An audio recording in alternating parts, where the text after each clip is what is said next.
这玉箫楼可是天下能人异士汇聚之所。户部员外郎李念谷便在这儿得了一张图官运的方子，名唤大生庄。可天不遂人愿，不仅官运未来，从那之后，他便被怪事缠身，再无半分安宁。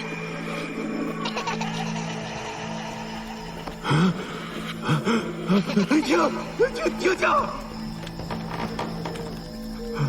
大人，怎么了？是，你听，有孩童的液体声。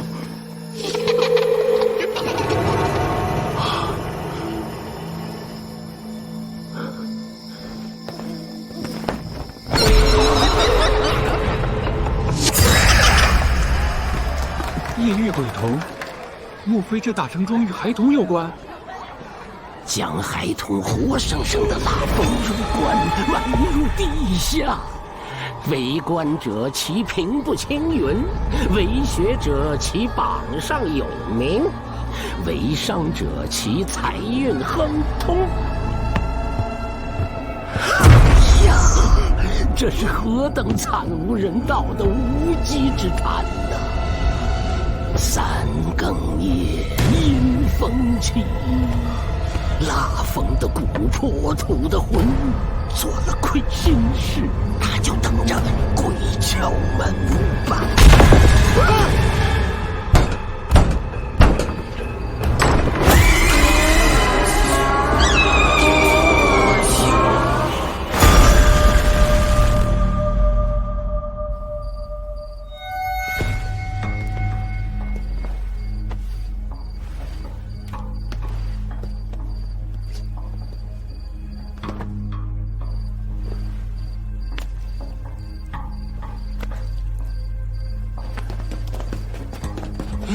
大人，他又来了！谁呀？这么着急忙慌的？我呀，不想见我吗？哎呦，有意思啊！喝一口。你还有没有同情心啊？当然有同情心了，但是我同情的人是你啊！刚坐上大理寺少卿这个位置，不赶紧破个大案的话，岂不是很快就要脱掉这身衣服？大案？当然是大案了，而且我猜你这个禅城第一圣手，是不是已经摸出来些什么？这也正是我疑惑之处。此子乃是死胎，诞下已有月余。将死胎掘出，断头，再抹上枸杞，趁年节百姓栓子祈福之际，将之悬于人流如织的安业寺中，以此手段将这颗死胎头颅暴露于众目睽睽之下，借以制造离奇鬼象。此人的目的一定不只是为了下人取乐。那是为了什么？如此残忍地对待一个夭折的婴孩，这个人的计策一定才刚刚开始。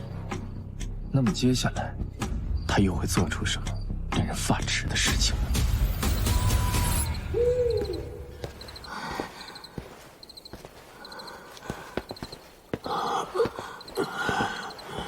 父亲，你可算回来了！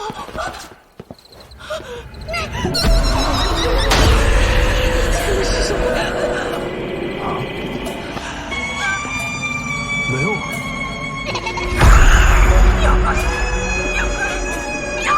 夫人，是我呀！别过来！你别过来！是我，夫君呐！夫君，2年前消失的那个人。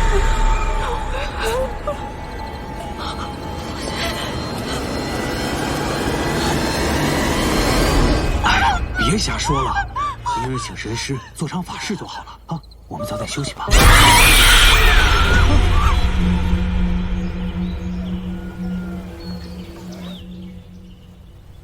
婴孩死胎，到底是何人？他目的为何？案发12时辰内是最佳破案时机，你还有心思在这泡甜汤？孙多百奇，你没看见我在洗澡啊？死胎的来源已经查清楚了，是来自于户部员外郎李念谷的小妾，叫红袖。穿上。这是大理寺，谁让你进来的？说去。昨夜我跟小孟娘子查了一整夜，把整个长安城所有的吻会全都问了个遍。月余前，只有红袖一人诞下了个死胎。穆桂仪可是我大理寺的人，你怎能擅自调用？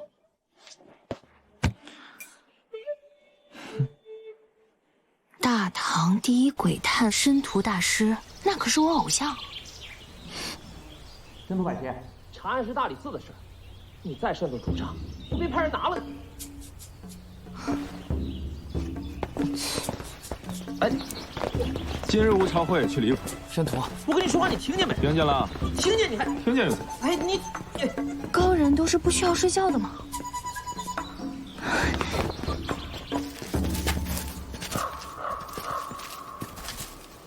戴少卿，这里便是我那未出生的孩子进儿的所造之处。李大人，得罪了。开挖。不用挖了。为何？这个泥土被人翻动过。不过没关系，只要他来过，就一定会有线索。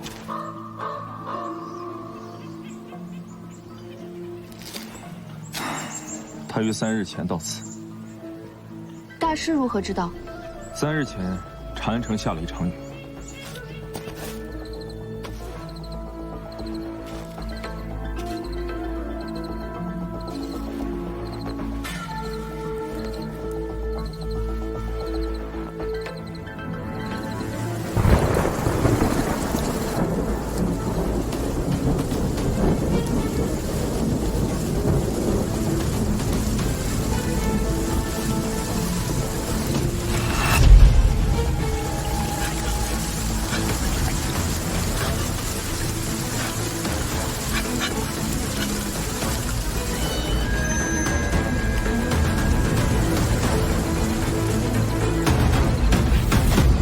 身长5尺7寸。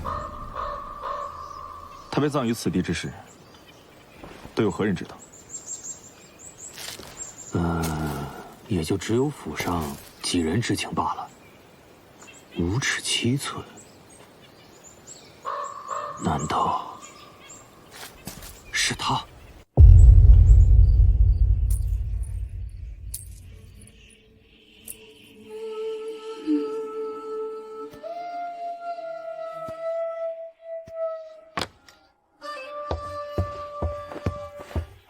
真的不是你吗？当然不是我了，那可是我们的静儿。我以为你瞒着我，转而挖了静儿的墓，以此下次正事，夺用安郎夫人之位呢。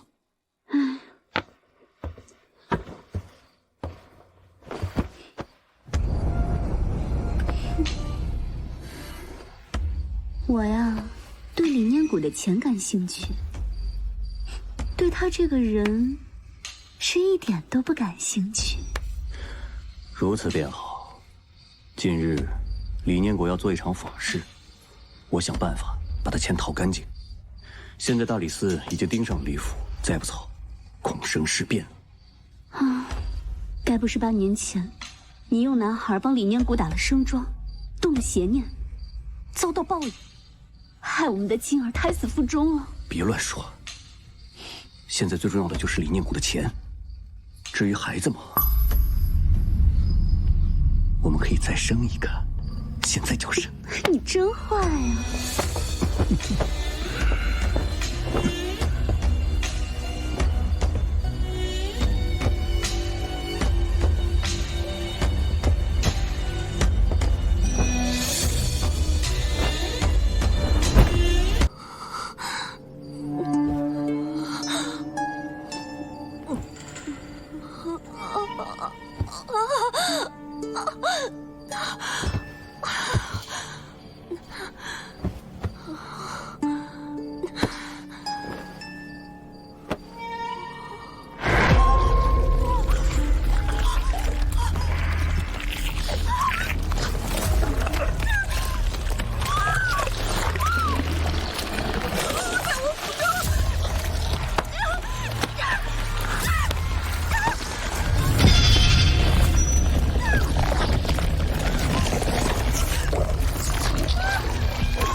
你是？你给我出来！你是谁？给我出来！夫人，你怎么了？父亲，有鬼！他回来了！他回来了！哎呀，没有鬼，哪来的鬼呀？听话，赶紧把这安神药喝了，好好睡一觉就好了。我不能睡，他就在我的肚子里，他想要出来！你别再平添麻烦了，好不好？你要不做亏心事，就不怕鬼敲门。你，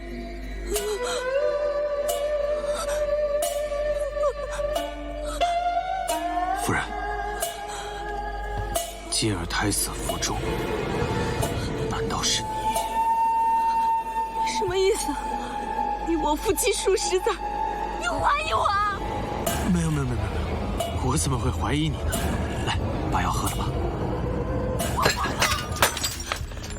我知道这么多年未孕，你怪我，可这么多年，我也为家里做了那么多，你心里却只有那个贱人。如今你是不是想把我休了？啊，所以才往我头上扣石盘子，是不是？夫人，我从未怀疑过你。府里今日已然不太平，你就莫要闹了。好好休养，我再拿一副药过来。你这是给我喂药，你安的什么心？都想要害死我，你们都想要害死我！李念谷，你倒不如直接将我杀了，一了百了，好将那个狐狸精扶上正位。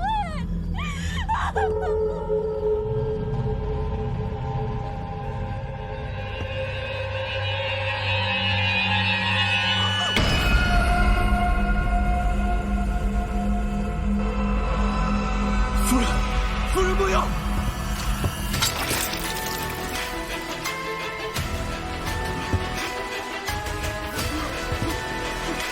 哎呀！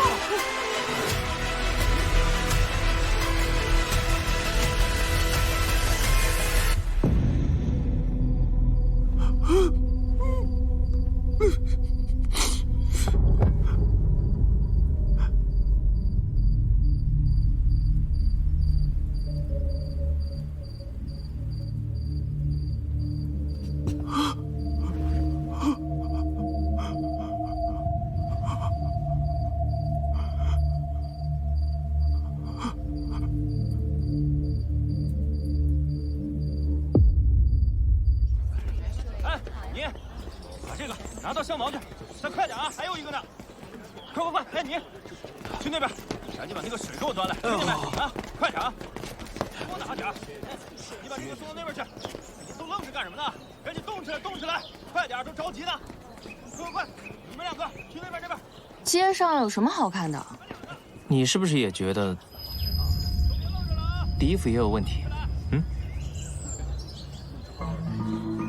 李府今日真是格外的繁忙。寿材，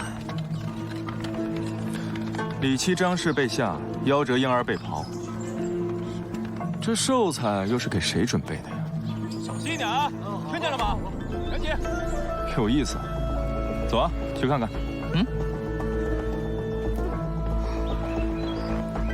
大人，那这怎么办？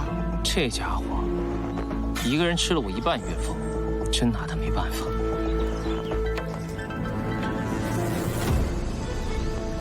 张氏莫名横死，此事越发诡异。莫非真的有鬼啊？有我在，你怕什么？事情越诡异，李念谷越害怕，对我们只有好处。那这场法事就有劳神师您了。放心吧。待下葬之时，是否需要劳力？不用了。哎，多谢啊。走。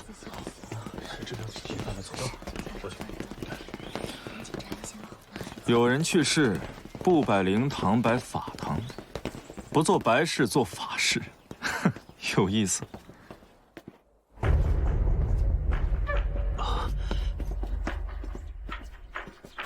戴少卿，李某失礼了。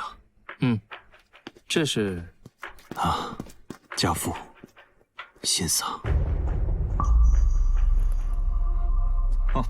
既然碰上了，一起悼念悼念。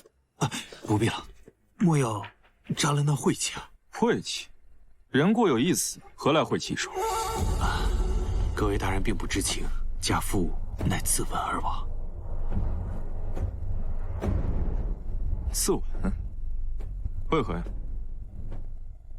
家父近日屡受惊吓，心神不宁，精神扛不住昨夜如同坠了魔杖一样。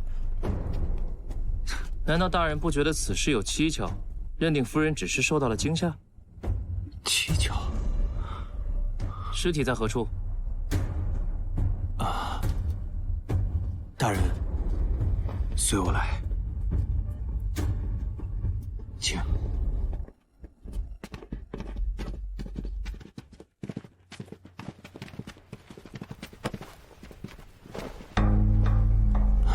大人，李某倍感妄言，请看。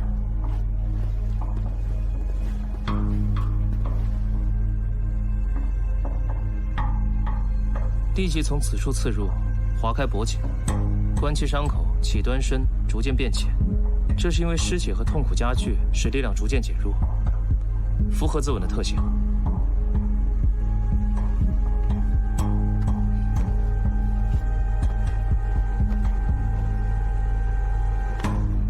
初看，并无中毒之状。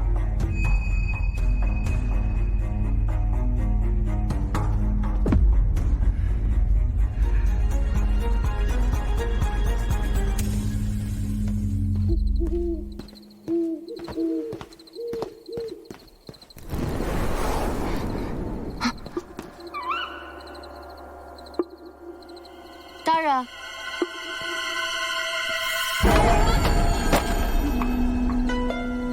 你看，我就说吧，一个婴孩的头颅不至于把人吓成这个样子。可张氏双瞳扩散出血，确实是惊惧而亡的表现啊。那就是其他的原因。不过洪秀腹中的死胎肯定跟张氏有关，用这个头颅来勾引出张氏心中的鬼，是洪秀，还是其他人？张氏的尸体还得细研。不愧是一双圣手啊！这骷髅头竟然做得如此逼真。不过，小孩有这么多牙齿，你在质疑我的技术？要不我下次帮你做一个？哎，不用了，谢谢。真的，雕一个嘛？下次我帮你。不用啊，不用，别客气。我们今天还查不查了？关门关窗，防盗防偷。关门关窗，防盗防偷。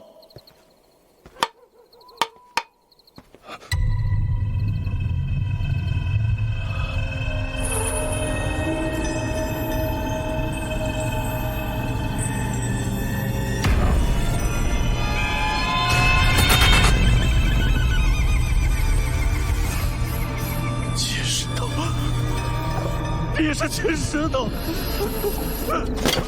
鬼啊！有鬼啊！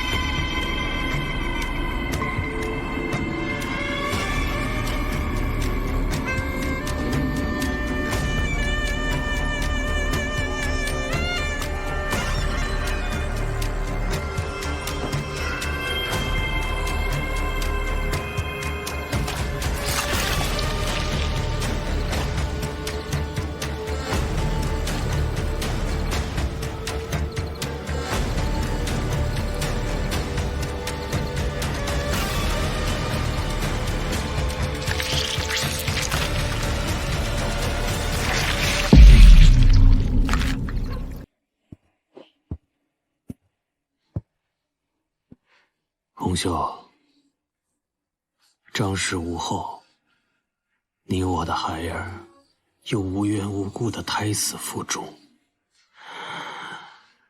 其中的各种原因，我心里是清楚的，让你受苦了。如今张氏已故，所有的一切，全部都过去了。从今往后，你，洪秀，就是我李府的夫人了。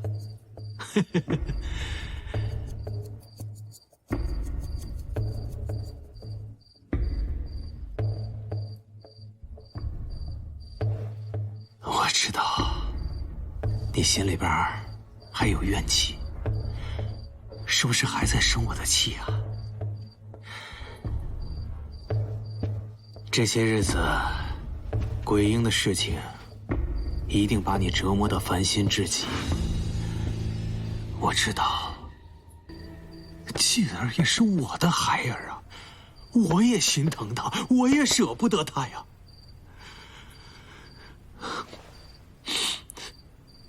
你放心好了，到底是谁动了静儿尸首，我一定彻查到底。我李念谷定会让他血债血偿。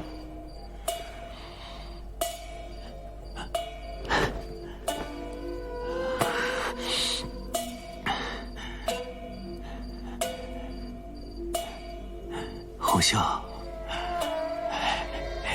侯笑。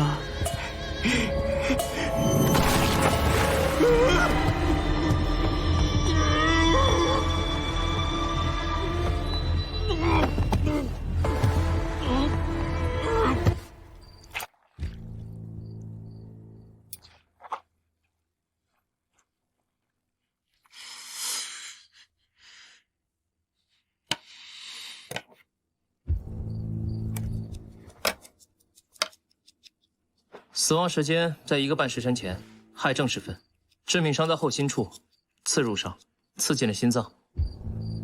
李大人，你是何时到此？我大约亥末。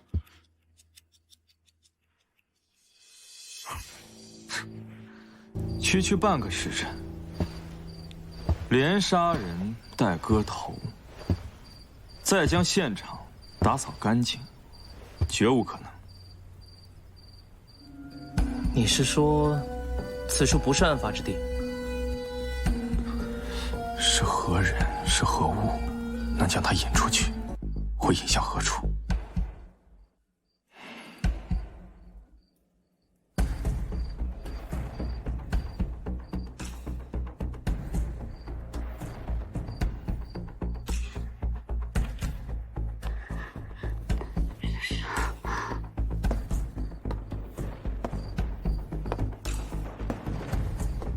对你如此重要的东西，你会放在哪里呢？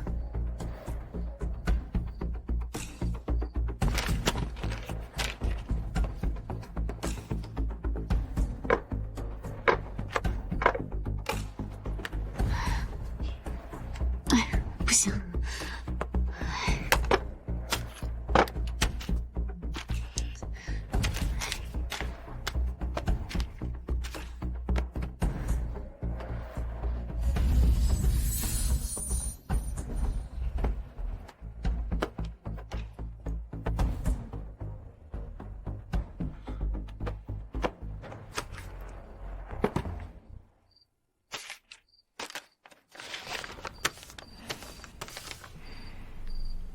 若要知道真相，来长生坊小巷。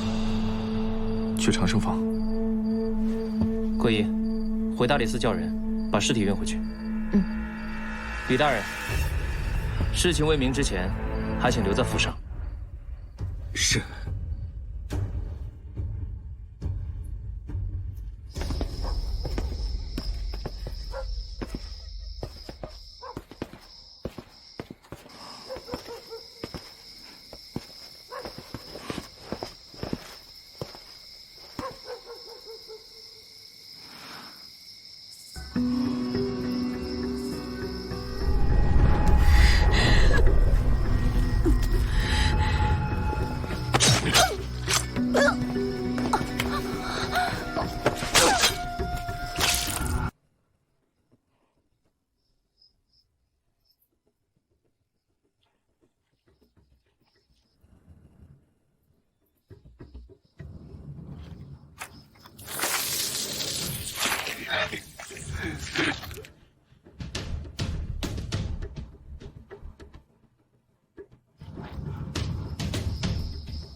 从脚印上来看，和偷盗婴童尸体的是同一个人。先是张氏，再是洪秀。你觉得这个凶手最终矛头会指向谁呢？怎么，连我们大唐第一鬼探都被难住了？面对张氏的死，李念谷的态度成谜，直到洪秀被杀，他才来报案。李念谷身上一定有密室，凶手是在逼他说出来。张氏的尸首要赶在下葬前，还需细验。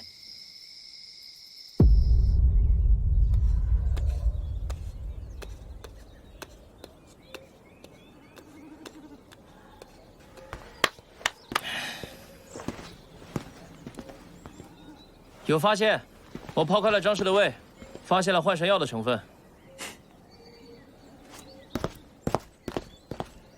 因是长期用换神药，使其内心持续惊惧，看见了心中的鬼。果然，知晓婴童藏尸地只能是府上之人。这府上能够在一夜之间掘开坟墓，又能将地填上，一定是个身强力壮的年轻人。要善于利用刀具分尸，还能接触夫人的善事，满足以上所有的条件，那这个人只能是庖厨。大人，怎么了？有个打更人来报案，称昨夜见到了一个抱着颗人头的无头鬼。什么？那人说那是5日前被问斩的秦石头的头颅，他认识。秦石头是李念谷府上的佣人，因谋刺李念谷，便判鸡斩记了。又是李念谷。昨夜何时？亥初。亥初。洪秀死的时候是亥正，李念谷去的时候是亥末。你怀疑洪秀是这诈尸的秦石头所害？所有证据的关键点全部都指向洪秀。那么这个凶手和洪秀到底有什么瓜葛？桂一，把秦石头案的所有卷宗都拿过来。是。戴少卿，我府上确实有一名庖厨，身长如申屠神探所说，大约有5尺7寸，名唤刘牧。但在几日前，他便已经告病还乡，所以府上一直没找到合适的庖厨，这里便是一直这么空着。他何时起在你府上做工？大约半年前。一个庖厨，李大人为何记得如此清楚？大人有所不知，我家夫人喜吃淮扬菜，我找了许久才找到这个庖厨。他做这个淮扬菜确实比较拿手，所以我印象颇深。只是没想到啊，竟然是引贼入室了。我听闻，大人与洪秀也是相识于半年前，是吗？正是，但是洪秀与刘牧应当无甚联系啊。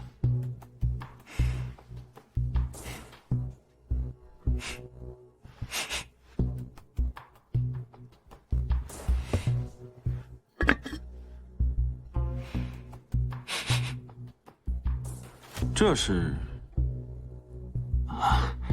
我与夫人一直未有孩子，所以经常抓些草药用以调理身体。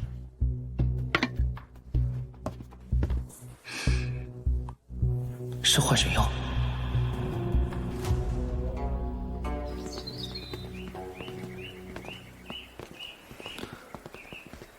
哦，对了，大人，还要向你询问一人啊，请讲。秦石头。秦石头。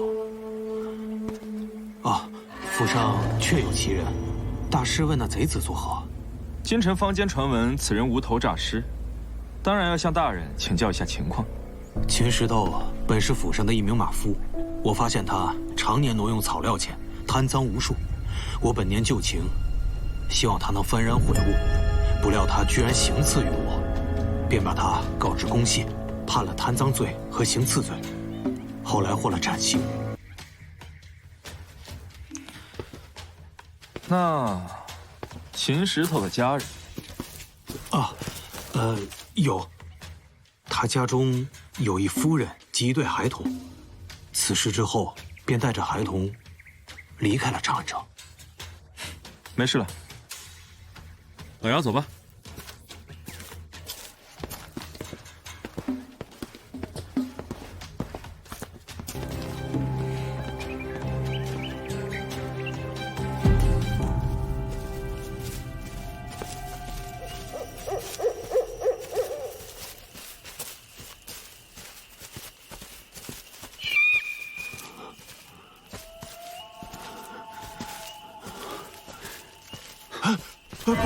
你看，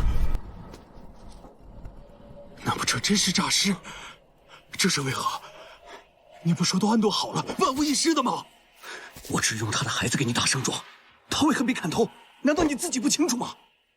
你说为什么杀他？是你说的，要拿他家的龙凤胎打上盛装加以镇压，镇压到什么地方去了？自从半年之前第一个男童盛装打下之后，我不但官为卫生，这怪世道一桩接着一桩。如今，先是鬼婴，把我们李府上上下下折腾得天翻地覆的，然后呢，张氏还有洪秀莫名的死去，我2个夫人都死了，这么下去，李府都快死光了。现在又出了一个什么无头尸诈尸，我给了你这么多银钱，钱花到哪儿去了？难不成是你布了这个局，想谋害我不成？你想说什么呀？你是……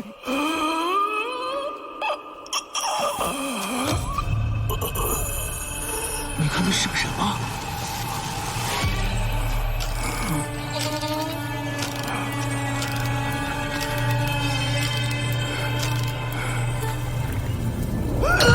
青石头，看我这，好疼啊！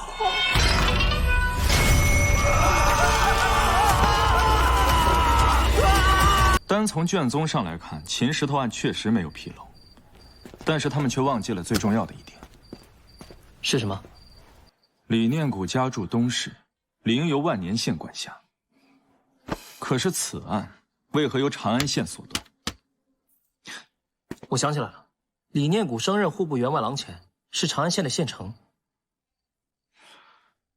小孟娘子，麻烦你去一趟万年县草料厂查账，现在就去。好。哎，老杨，我们走。我说申屠啊，我的人你可用得还顺手？那不是为了你吗？这话我爱听。走啊，咱们去秦石头家。走。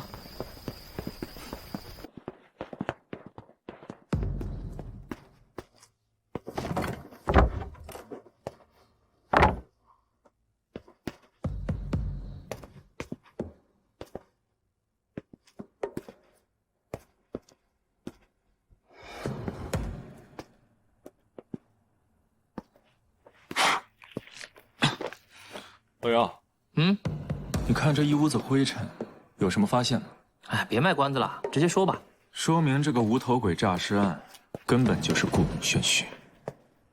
为何？为何？如果是你诈尸了的话，你能不回家看看吗？哎，你才诈尸呢，你能不能说点好的？开个玩笑吗？不过，若依李念谷所说，秦石头被降罪，其妻子离开。即便是走得再匆忙，这屋子里也不应该如此杂乱，像是被打杂过一番。这不合常理啊！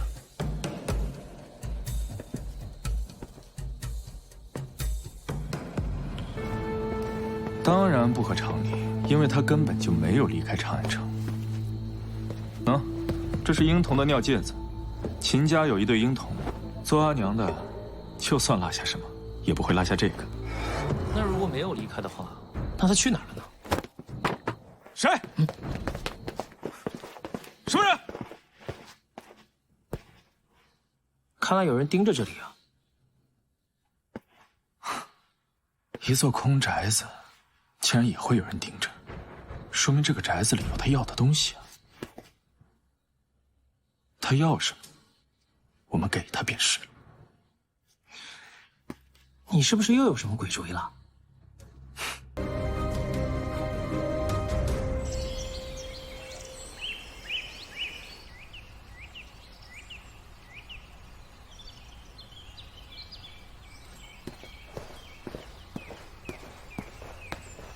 申屠，厉害啊！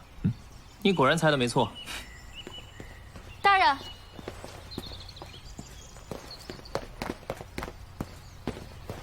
大人，大师，草料厂的账目查清楚了，秦石头确实并未侵吞草料钱，他是被诬陷的。这李念谷对秦石头有何所图，竟能让他一个当官的如此大费周章？他家那对龙凤胎，有种狠毒的邪术，叫打生桩，是以男童、女童蜡封入棺，葬于屋前院后，以其鸿运。竟如此残忍！那日我们去李府的时候，我提到了秦家家人。李念谷不由自主地望向院中树下那块石头，那个石头上刻着老虎。传闻中，老虎能够吞食鬼魅，是用来镇墓的。我当时还纳闷，为什么那里会有一只虎？现在看来，都是为了打胜庄。可这刘牧与秦石头是何关系，竟能为他复仇？即便是关系匪浅，他也不至于如此啊。刘牧和秦石头有着相似的经历，所以他才会打着秦石头的幌子去诈尸，想让李念谷尝一尝恐惧的滋味。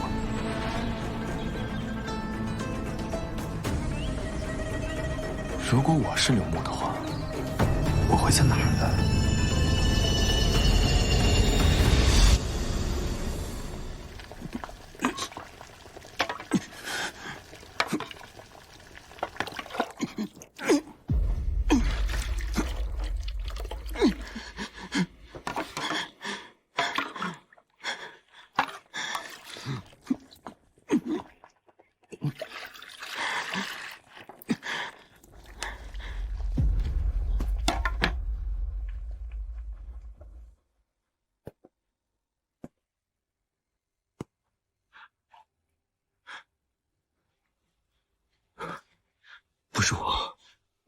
不是我干的，是李念谷他逼我做的。放了我，放了我！打生桩就是用蜡封吧？饶命啊！饶命啊！半年前的男童，你可曾想饶他一命？你不是秦石头，你到底是谁？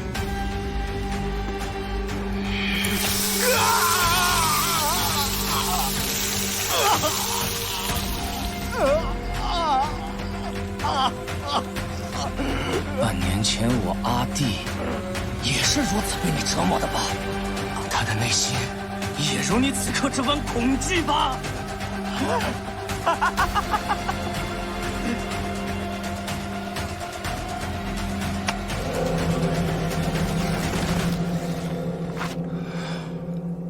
刘牧，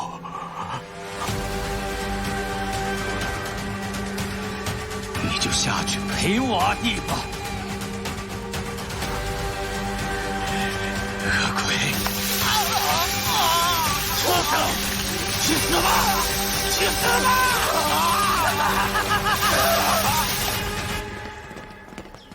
他对洪秀的案发地极其熟悉，分头搜，是。必离之不远。长生坊。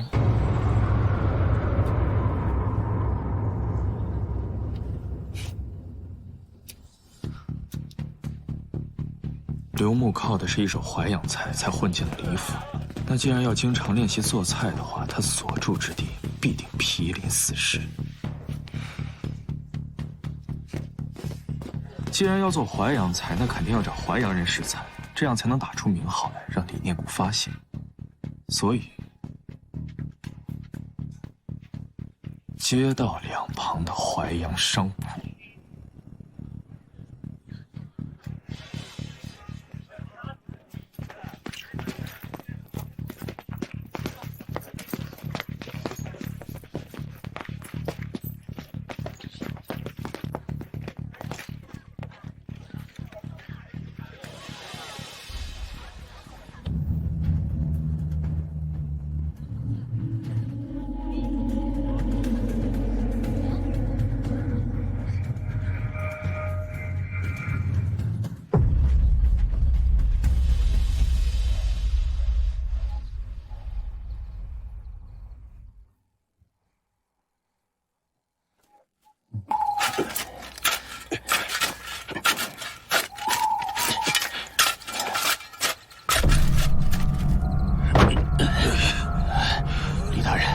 让我们把尸体抛到城外去，快！喘口气，别磨叽了。等等，什么声音？这是小子，这是打死了！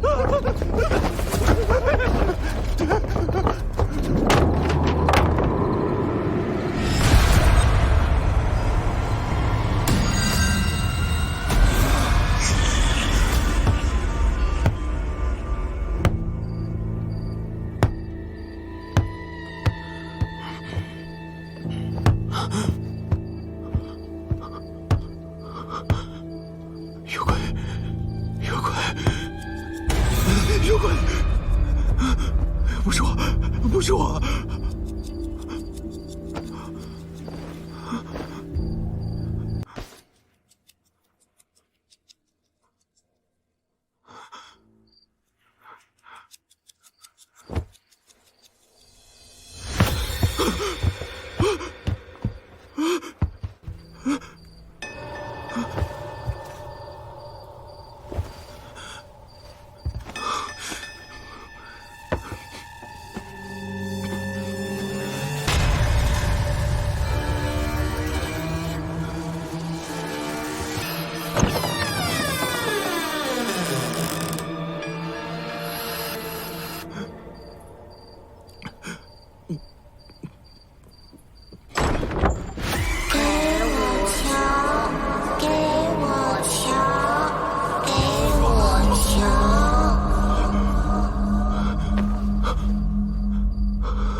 我大了大过，我好辜负你，我好辜负你们！别缠着我，别缠着我！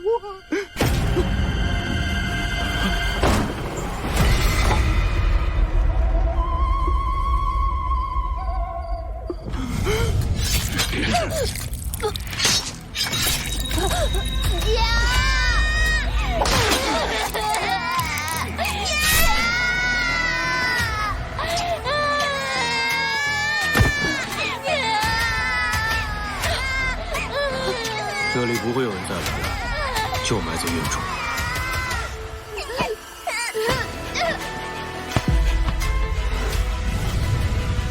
只要你现在起来！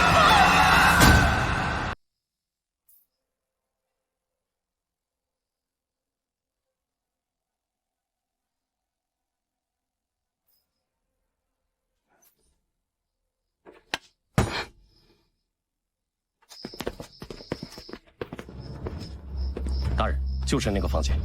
人精了没？未经，属下亲眼看着刘牧进去的。抓。诺。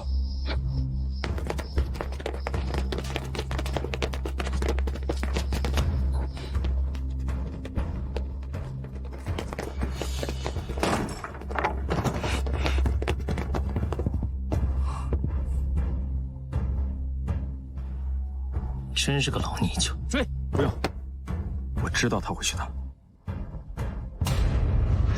我要红云，我要红云，我要红云，我要平步青云，我要平步青云。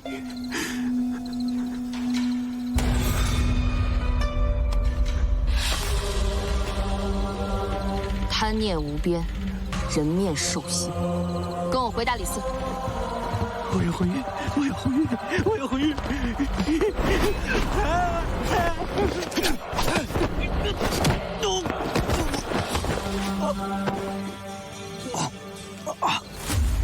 刘牧，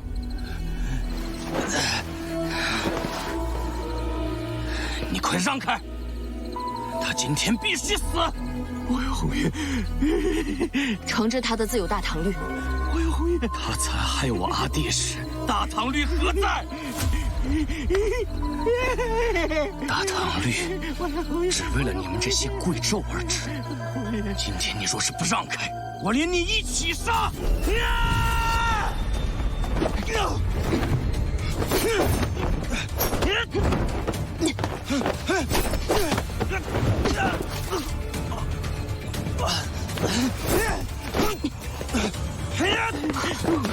去死吧！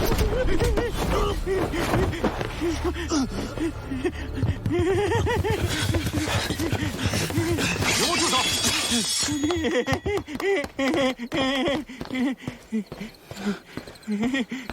刘牧，如果我没有猜错的话，你的亲人是不是也？我要红云！我要红云！我要红云！我要红云！我要红云！我要红云！我要平步青云！平步青云！我要红云！红云！哎，阿弟要是喜欢，以后阿兄再给你买啊。好。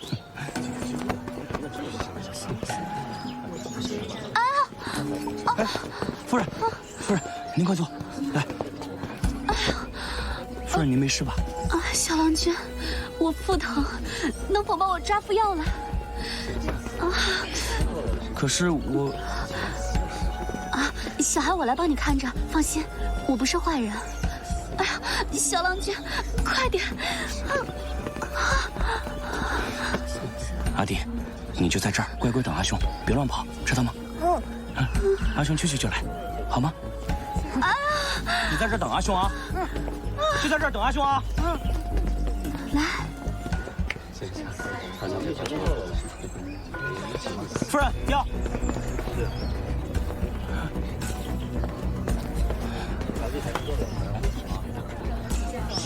阿弟，我阿弟就是如此被他残害。我要红云。我善心救人，却遇歹人。我找了数日，不见阿弟踪影。偶然间发现，那个女子竟是李念谷的妾室。我要平步青云。那为何不报官？报官？他就是官呐！我告得赢吗？想必我连官府的门都出不去吧。我只能选择自己报仇。你打听到张氏喜欢吃淮扬菜，便在极短的时间之内练就了一门手艺，混进了李府。你不怕洪秀发现吗？哼，那个女子娇生惯养的，我们后厨这么脏，她又怎会来呢？我想见也见不着啊！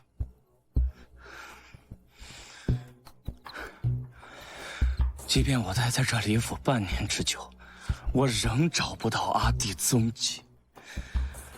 直到前不久，阿郎，汤上好了。下去吧。哎，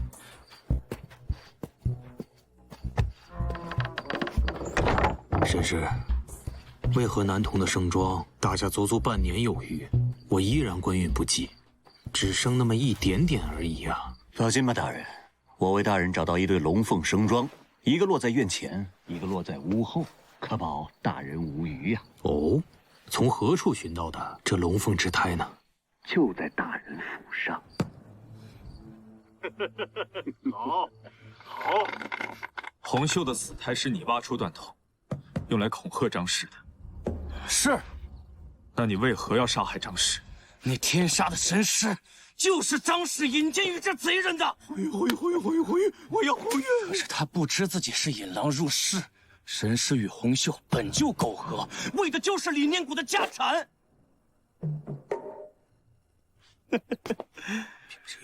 他更是可怜啊！可能他这辈子都不可能知道，那死去的孩子就是神师的。报应啊！报应啊！如此说来，你也应该知道，洪秀胎死腹中是何人所为。当然。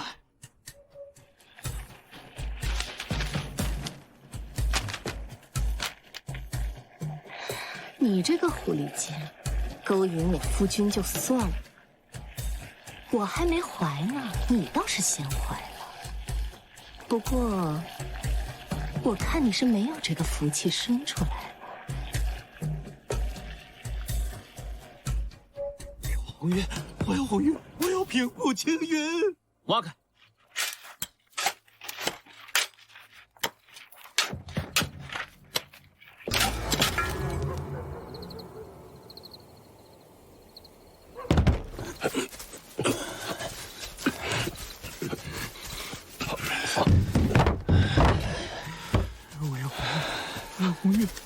大人，屋后的也挖出来了。开棺！阿爹，阿爹啊！我要红玉！阿爹！平步青云，平步青云。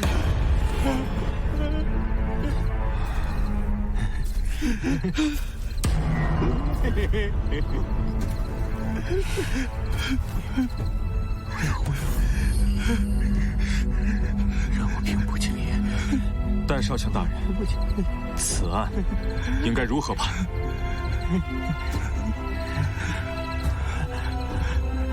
理念谷惨无人道，罔顾人伦，行天人共愤之事，斩！我要红叶。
你来的时候门是锁着的吗？正是，也没有翻窗的痕迹。铺上有几把童药，都在何人手中啊？我这棺材铺除了这些寿材，也没什么值钱的东西，所以我就把童药给了抬棺匠，就是为了主家来取寿材的时候方便。这棺中死者，你可认得？认得，这是抬棺匠吴图安的家父，名叫小莲。这吴图安我们熟得很，所以他手里边有一把童药。说明可惜还年轻，就是可惜啊。血液呈喷溅状，应该是活着的时候生生被钉死在棺材里的。这应该就是案发现场。桂姨，细查。是。瞧他赶紧把这凶手。我去了。真的，这人性可高点。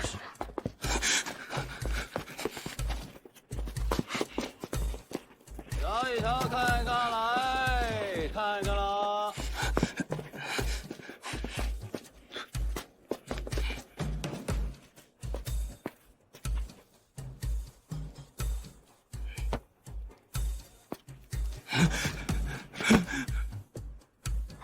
大人，小莲之死与草民无关，与草民无关呢！大人，与你无关，你跑什么呀？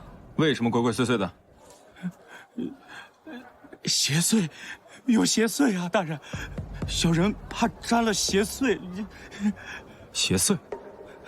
对，那日我与吴图安，就是小莲的郎君，我们一同为主家抬棺，偏偏就发生了怪事。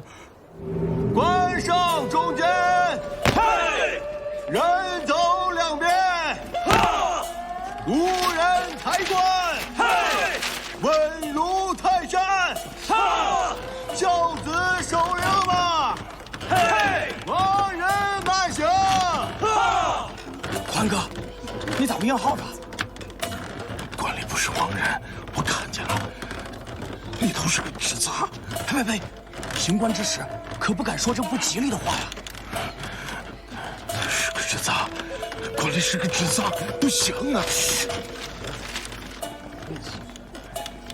这身子比较弱，你小心点。哎，主家无事，当心看路。我等为孙家干完活，领了赏，吃了些酒解解乏，就把这件事忘了。可谁知道，当天夜里，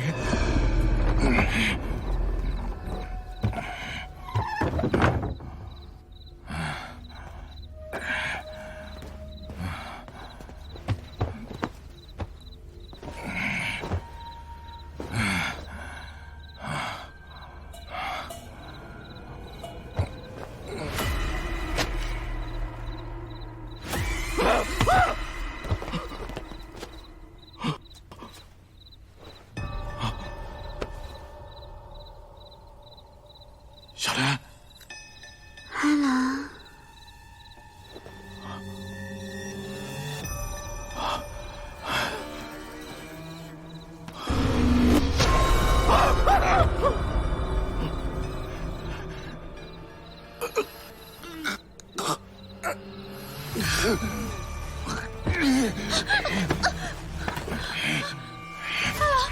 阿郎，你这是怎么了？阿郎，我是小莲，阿郎，你怎么了？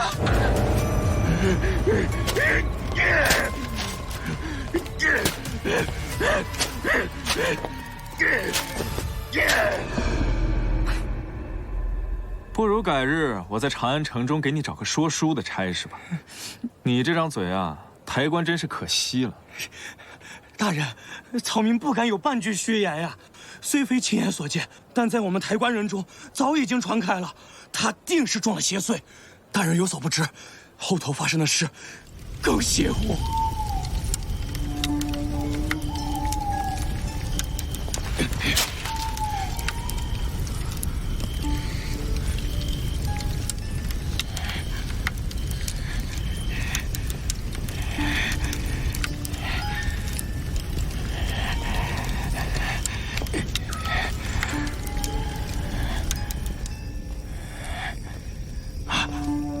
阿郎，今夜为何回来的如此之晚？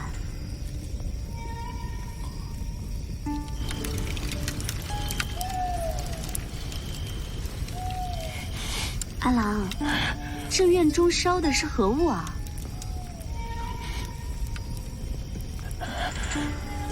小莲，给我弄点吃的吧。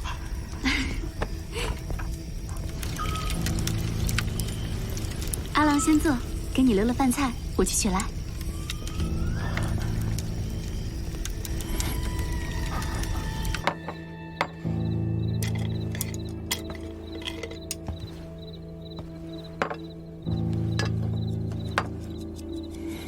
小莲，小莲，啊！阿郎，你这是为何？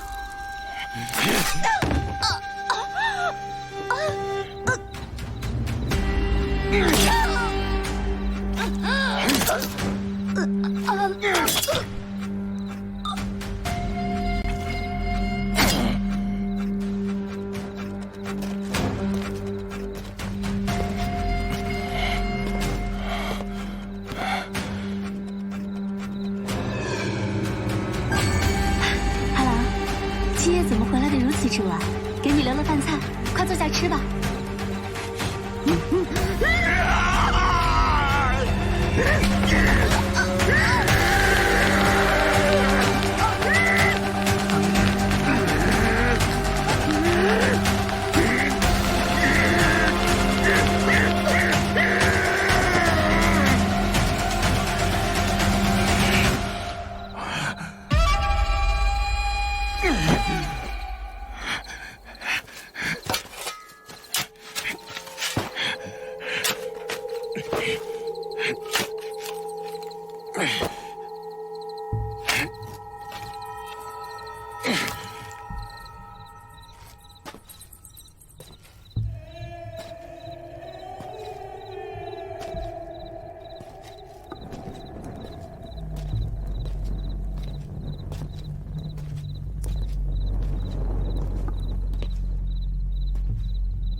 哈郎。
申屠，怎么了？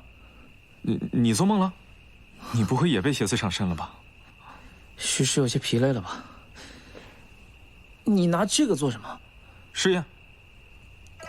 你拿我做试验？你，老姚，你可曾注意过，死者的四肢和喉间可有骨折的情况？并未。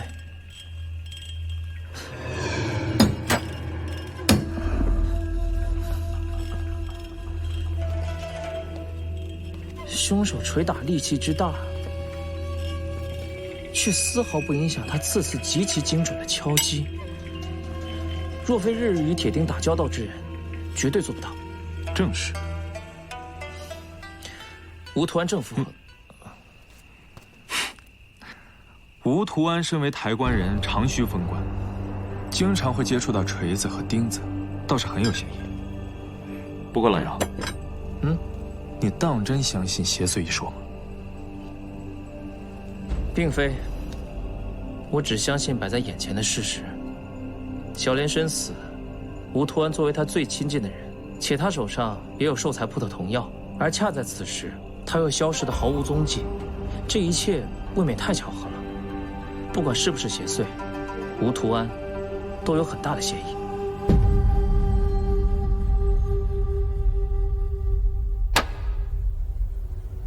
堂下可是抬棺人冬秋？正是草民。本官问你，死者小莲之夫吴屠安，为人如何？屠安这个人平时老实巴交的，从未与人起过争执，干活卖力气，话也少。他夫妇二人感情如何？可有嫌隙？未曾听过有何嫌隙。大人，我们抬棺人遭人看不起，没有女子愿意下嫁，他却讨了小莲这么个好家妇，我们眼羡得很。公堂之上，你所说皆属实。草民不敢有半句虚言。大人，有件事草民不知当讲不当讲。说。那日天未亮，抬棺前的确有件怪事发生。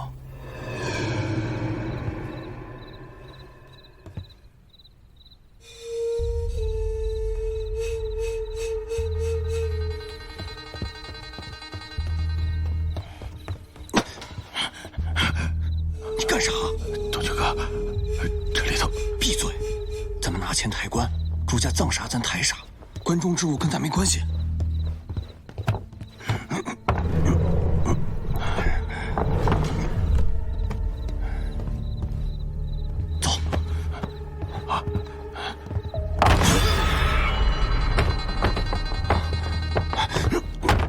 愣着干啥？按住！啊！东秋哥，这咋了？我们使劲，按死了。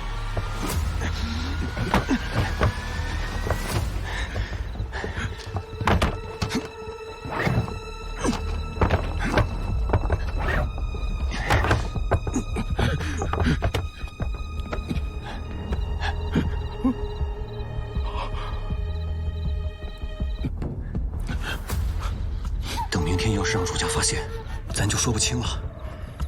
明天抬棺之时，咱就当什么都不知道。走，走。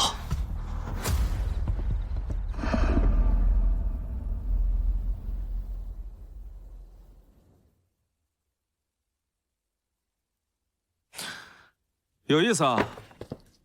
照你所说，这关中的邪祟上了吴图安的身，控制着他，定死了与他感情一向和睦的发妻，是吗？草民不敢胡说，可那关中，也许真的藏着一个冤魂。哦，主家孙氏葬的是孙家小娘子妙龄。那日，我从寿材铺取了棺木送往孙家，可那时，妙龄还没有死。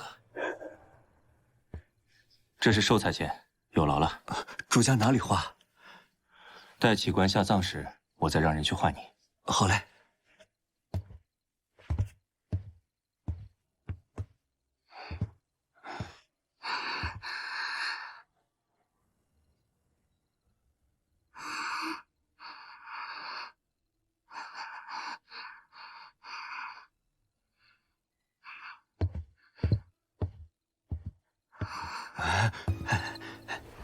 那日后，我好奇，便问了，说是叫什么燃寿之法，白烛下黄纸上写上别人的生辰八字，待白烛燃尽，黄纸便会烧起，顺着那根红绳，燃尽所绑之人的寿命。荒谬！草民哪懂什么邪术？草民所言，俱是亲眼所见啊，大人。那副寿材，可是你亲手从铺中取出啊？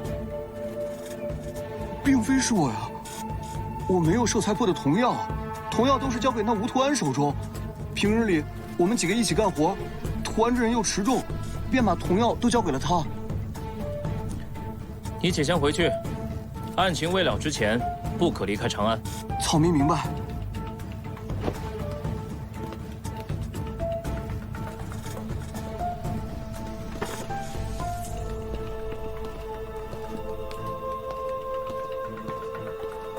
他说的几分真几分假？此话何意？你怀疑他？一个被郎君燃寿之法致死的女子，确实值得同情和可怜。这也坐实了冤魂邪祟，同时还将矛头直指了孙家。大人，大人，吴图安找到了，在何处？死了。大路起障啊！小路开启8尺，人要魂走，伤要正行，起灵。老妪最后一天了，孝子为你守好灵了。入关！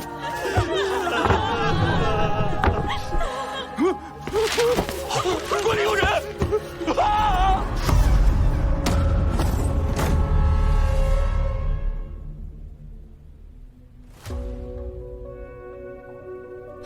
可查清这具寿材是出自哪个铺子？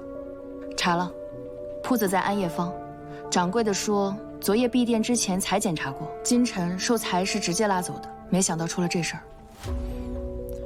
准备验尸。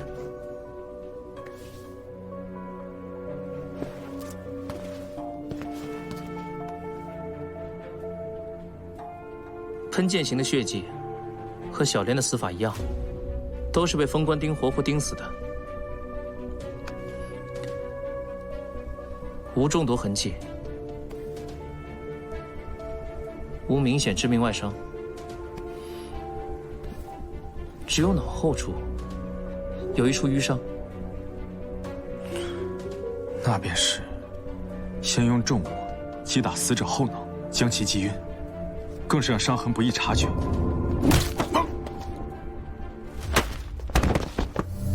再将其放入棺内，手脚钉死。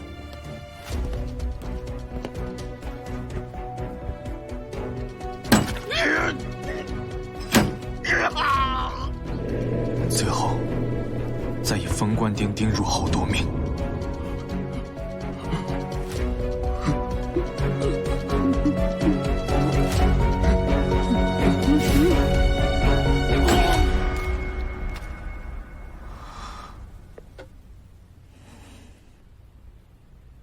关其瞳孔，死亡时间应是30个时辰以上。30个时辰？那便是说，吴屠安死在小莲之前啊？正是，当下之急就是要摸清凶手的动机，是为财、为情，还是为仇？桂叶，把那日抬棺的王三和安福找来，再审。是。来了呀。我能麻烦小魔娘子一件事吗？你平日麻烦的还少吗？假客气。我看您跟少卿大人就是谁也不服谁，又谁也不让着谁。这样，你呢就先这样，然后呢，我王三，吴屠安与你等可有嫌隙？并无啊，大人。平日做工所得钱财，你们是如何分配啊？谁找到主家，谁便多分一些。向来如此，也算公平。我们都认。你与吴屠安夫妇关系如何？算不上好，也说不上差。除了做工，平时并无过多来往。你呢？我与他并不相识，此次也是被临时叫来帮工。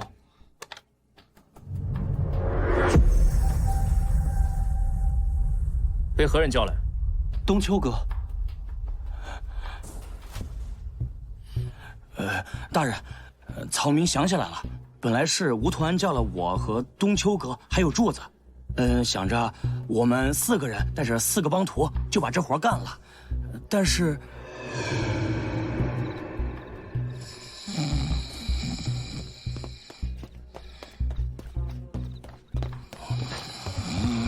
快醒醒，都别睡了，醒醒。怎么了，冬秋哥？柱子这人也太靠不住了，这临近启灵了，人没了。三儿，你快去找个干活持重的人来顶。对，安福可以，把他找过来。好，我这就去。柱子是何人？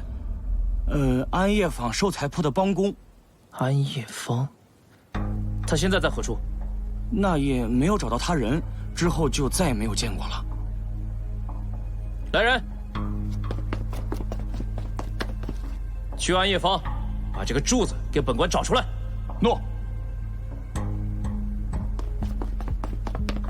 戴少卿大人，长安县赵知县求见。请。诺。戴少卿大人公务繁忙，下官便在此说了。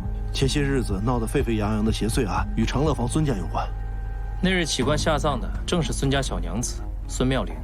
前些日子，长安县公械接到一起报案，说有一个人失踪。何人？孙家半子，妙龄的夫婿赵迪。公械找了好些日子，一直没有此人消息。下官怕贻误了案情，一听闻便立刻来报。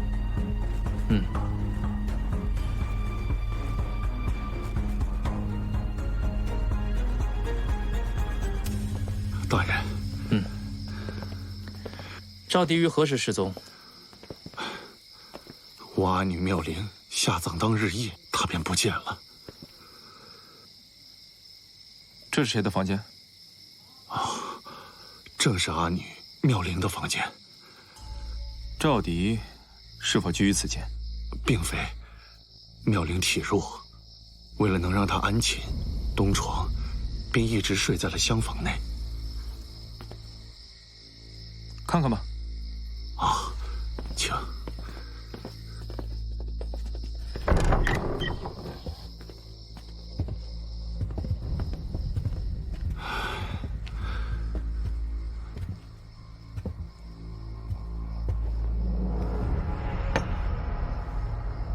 令爱，可喜爱熏香啊？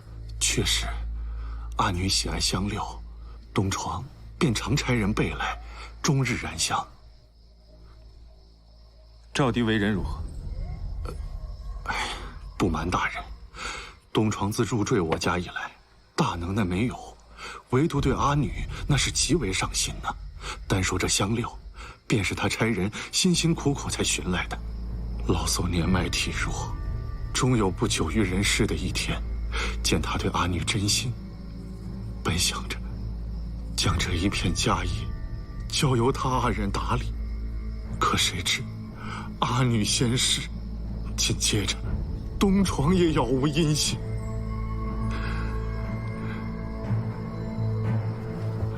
洛阳，看你的神情，似乎是发现了什么。瞒不过你。要想破这些碎眼，恐怕还得从孙家开始查起。洛阳，开棺断案吧。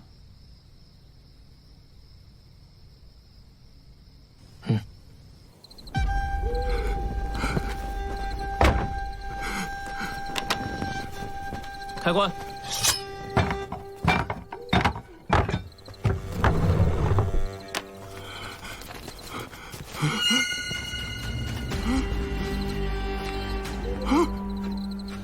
竟真有个纸扎，这是为何呀？我的阿女呢？这到底是为何呀？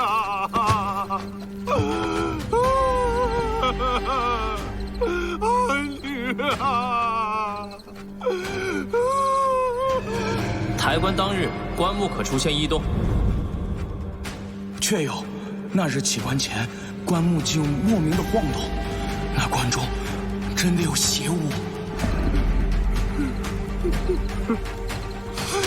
阿女啊，我的阿女啊！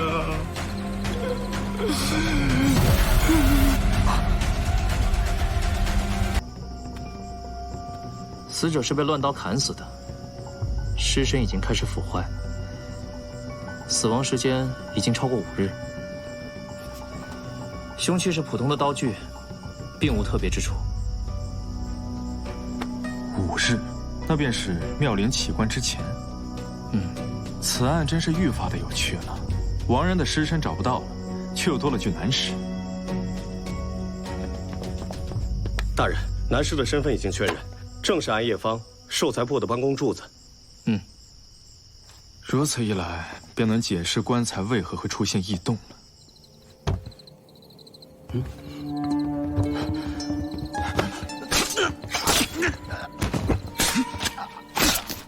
一定是柱子发现了什么不可告人的秘密，凶手就将其灭口，为了掩人耳目，就放在棺材里藏了起来。而此时被塞进棺中的柱子并未死绝，待他醒转，想要推开棺木，却发现棺木被人死死按住，最终伤势过重，死在其中。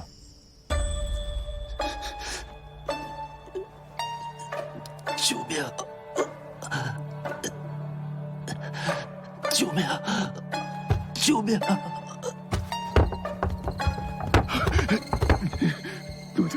救命啊！我们是差死了！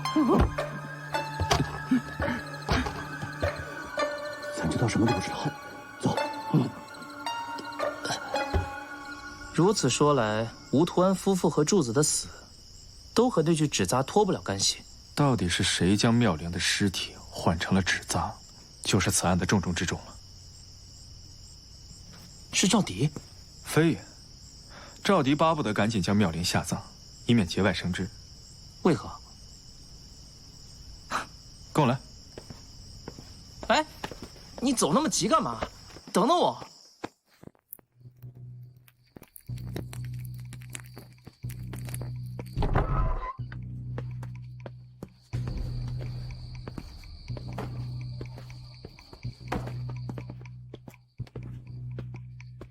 幸亏你身图百奇，是天下第一鬼探，而非凶犯。不然凭你的本事，若想犯案，本少卿想抓你也绝非易事。当心，那是剧毒。你怎么不早说啊？我这房间里都是杀人的东西，不过你放心，有我在，你死不了。我要是死了呀，我做鬼也不会放过你，是吗？那你玩玩这个。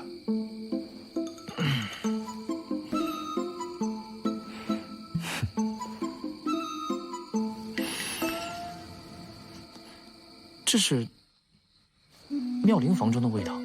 正是，此香名叫安息香，来自西域，极为难寻。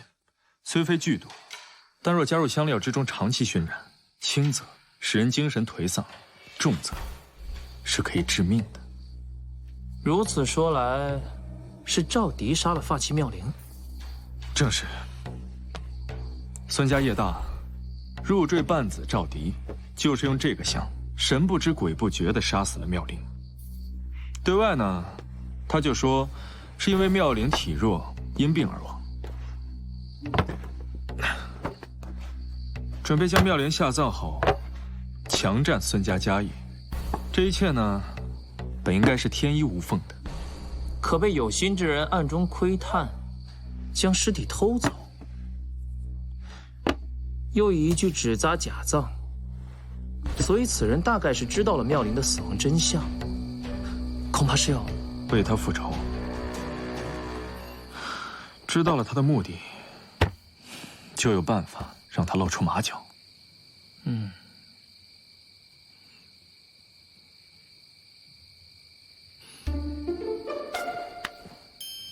我脸上有东西吗？看着我干嘛？看的人怪发毛呢。当然是要借少卿大人的圣手一用。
大人，这样真能找到我阿女的尸首吗？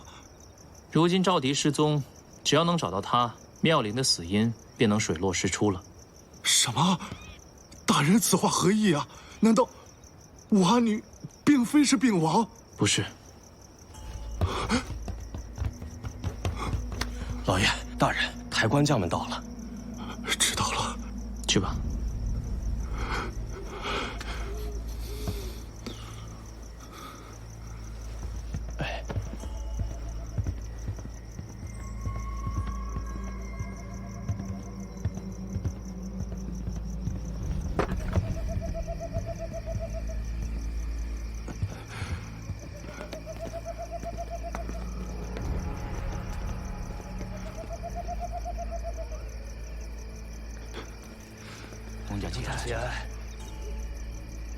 各位，我家东床不幸横死，明日下葬。我知各位干活持重，明日起灵之时，就劳烦各位了。东家照顾我等，是我等的福分，一切东家就放心吧，是吧，东九哥？是。这个也说不上是定钱，全当老叟的一点心意。万望各位上心。谢东家，谢东家，谢东家。如何？你这方法果然奏效啊！我昨天晚上熬了一整夜，也没算白费啊。跟住他。放心吧，早就安排好了。小莫娘子，你穆归仪可是我的人，你同意的？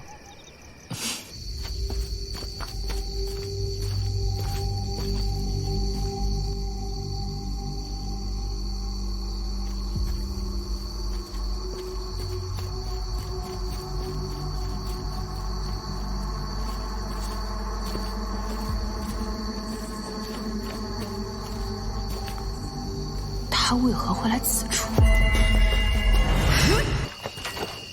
你是何人？为何跟踪我？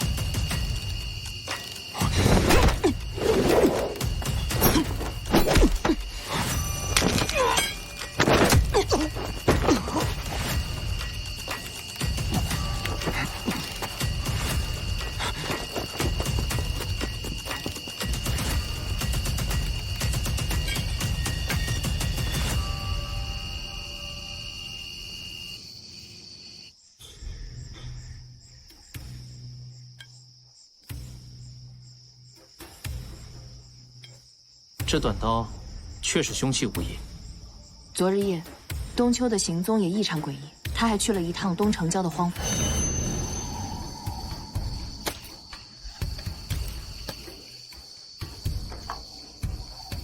我来看你来了，过得还好吗？无字碑，莫非那坟中便是妙龄？我知道了，我怎么没有早点想到呢？走走，你跟我走一趟。现在，你神经兮兮的干嘛？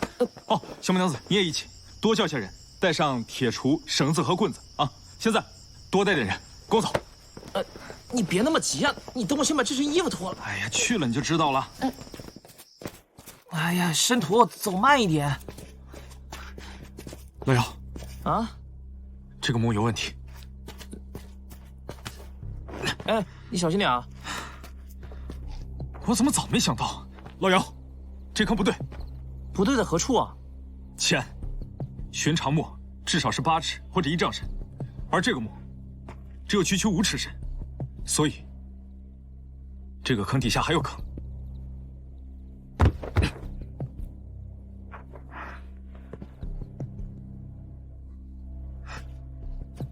果然，这个土地有被翻动过的痕迹。来，拉我一把。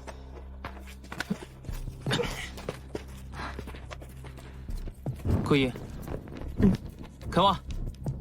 挖。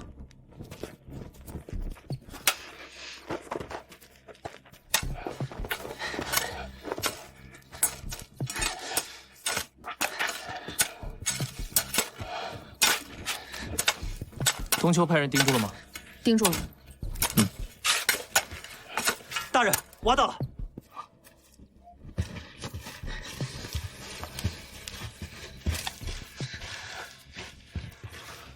树棺，压棺树葬。何谓压棺树葬？一种古老的诅咒邪术，以横棺压之，咒树棺中人永世不得超生。速速起棺！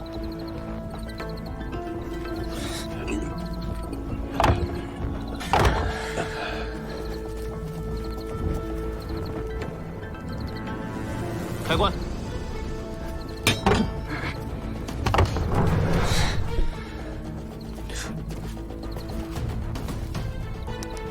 是赵迪。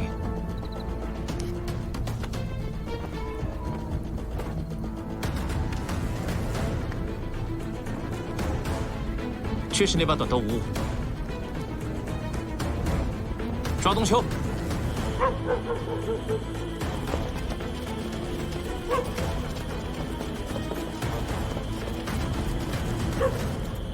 走！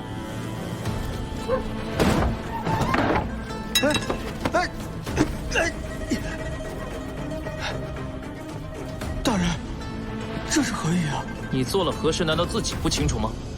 草民不知啊。入夜时分，你去了何处？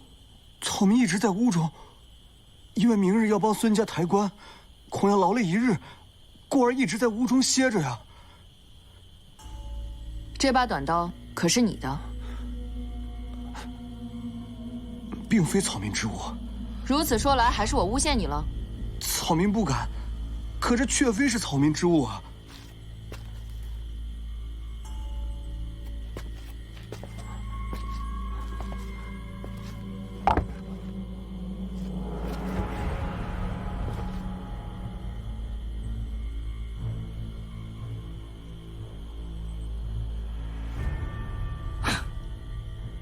你不承认杀了赵迪，那就是承认杀了妙龄了。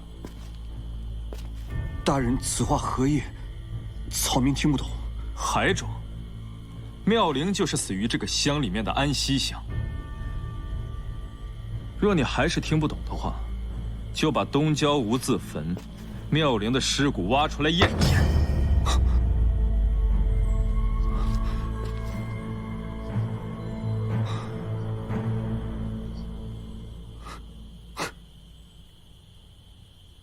还是没能瞒过你们。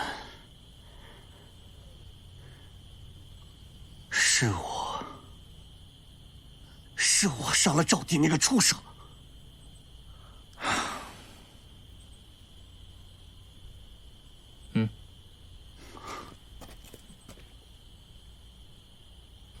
说说吧，到底是为何？为何？因为妙龄。那日我骗了你们，我根本没在孙家看到什么燃寿之法，因为那时我看到妙龄在求救。救我！救我！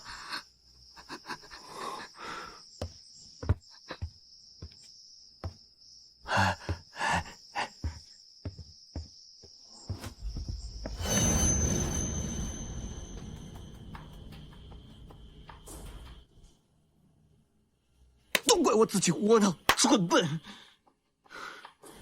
离开孙家之后，我才发现，妙龄嘴里说的是救命。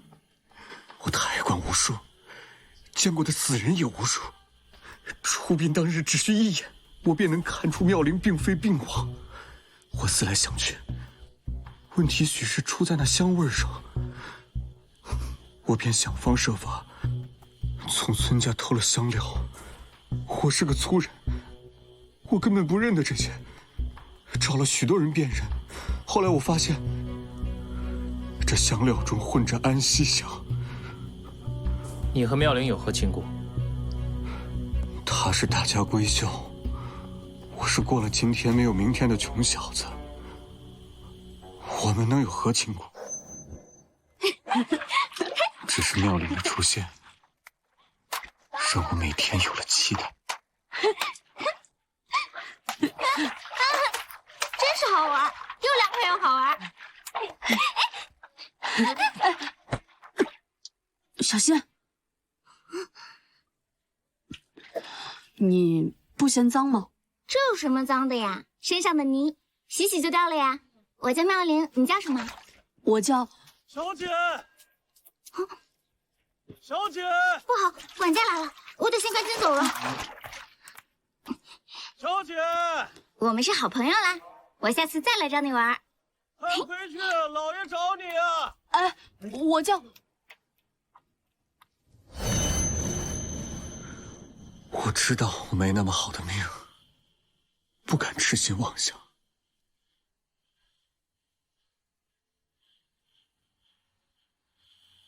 可赵帝那个畜生，凭着一张巧嘴，拍马逢迎入赘孙家。他若一心一意对待妙龄，还则罢了，可他竟为了孙家家产，害死了妙龄。他该死！死一次太便宜他了，我便把他押入官下，让他永世不得超生。所以你趁妙龄下葬时偷走尸骨，葬于他处，是为了让他泉下得到清净。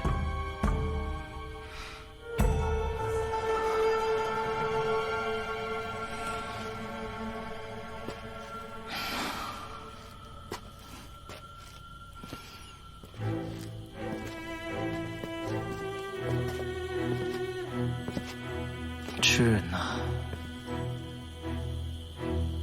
与你一般。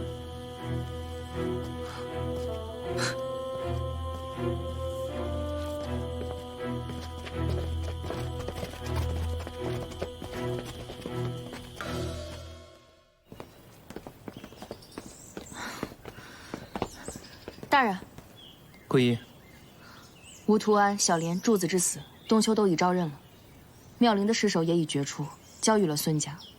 孙长信决定重新安葬。知道了。大人如此匆匆，是去何处？找申屠。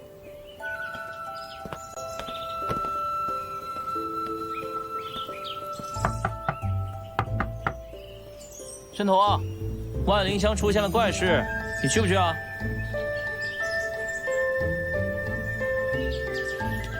你不去的话，我自己先去喽。3、2、1。长安城西之万灵香，乃西域商队通商大唐之重镇，尤以万国驿更是商队歇脚、买艺奇物的热闹之地。西域的宝贝、西域的美人儿，在此地那是应有尽有。这件宝物，诸位客官，这什么玩意儿？这什么好宝贝啊？看好了，什么稀罕宝贝？这不就是一幅画吗？哎呀，这谁没见过呀？我还以为什么宝贝呢，不就是一幅画吗？下来吧，上来吧，下来吧！你再仔细看看。就是一幅画呀！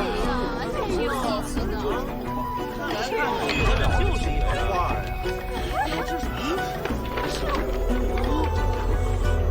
哟，怎么了这？这是干什么？快点！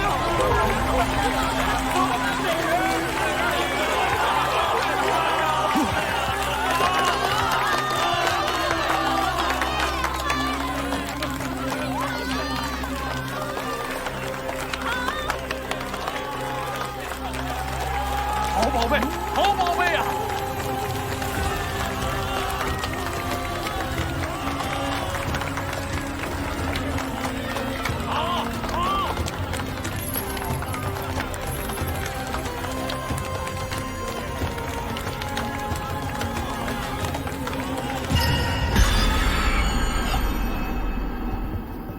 叶城，发生何事了？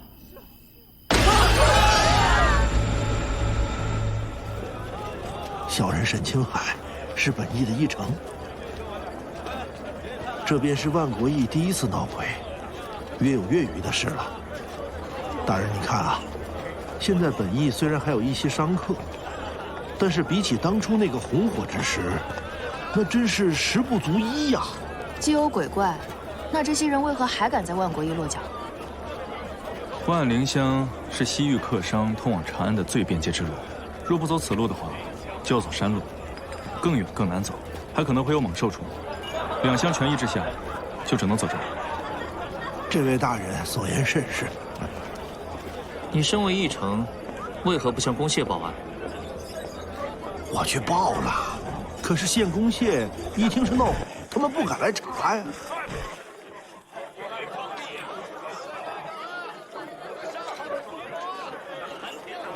那就请您带我们去客商库房看看吧。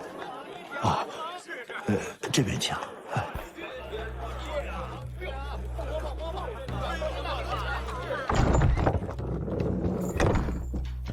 来，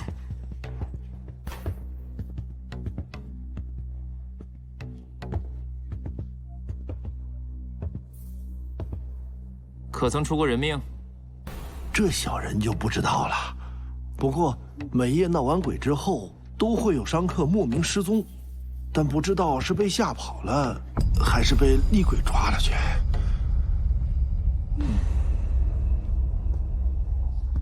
申头，可发现什么古怪？少卿大人，今夜我们就宿在这万国驿，怎么样？你定。那就劳烦沈诚义帮我们传个消息，说从西域来了位大商，手上带着这么大一颗珍珠，就住在天字1号房。这不太好吧？就按照我说的去做，整个万灵香能传多远传多远，能传多真传多真。整个事情的真相呢，只有我们4个人知道。若是再有一个人知道的话，我唯你是问。小人明白。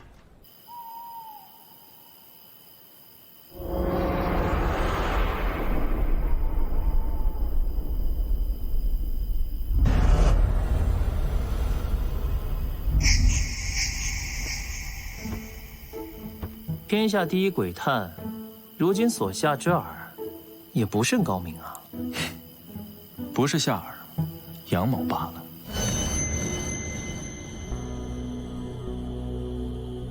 货仓和房间牌匾是对应的，什么人带了什么货，都有体现。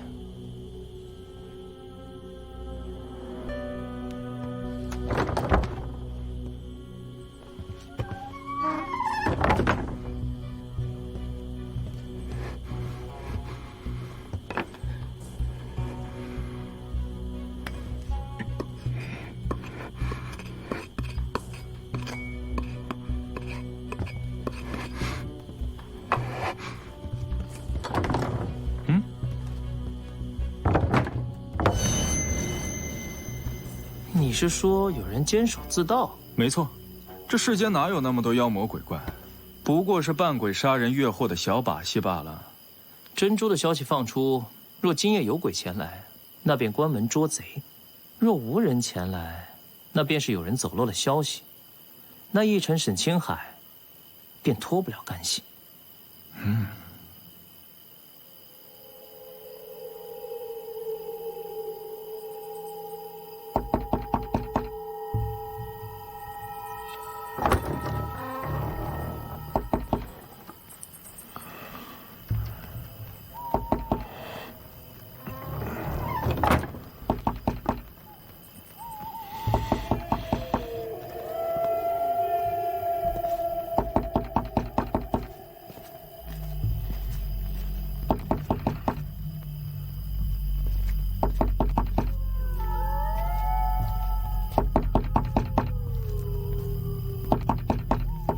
不是说了吗？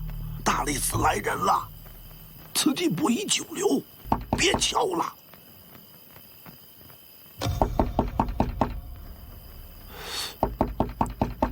怎么还敲啊？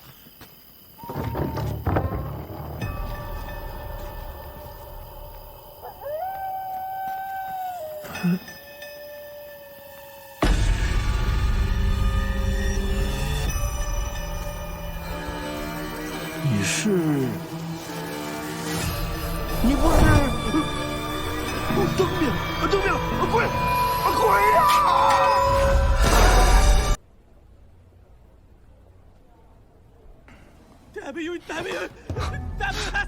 大门方向。别烧死他！别烧死他！苏特宇说有鬼，有人死了。走。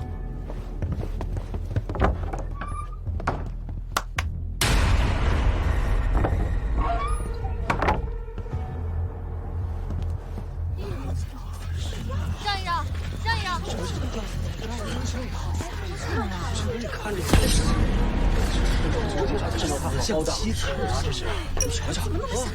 桂姨，拿我腰牌，快马去攻陷，让知县立时来见。是。谁发现的尸体？我。你发现了一具尸体，为何大喊有鬼啊？油灯灭了，有鬼啊！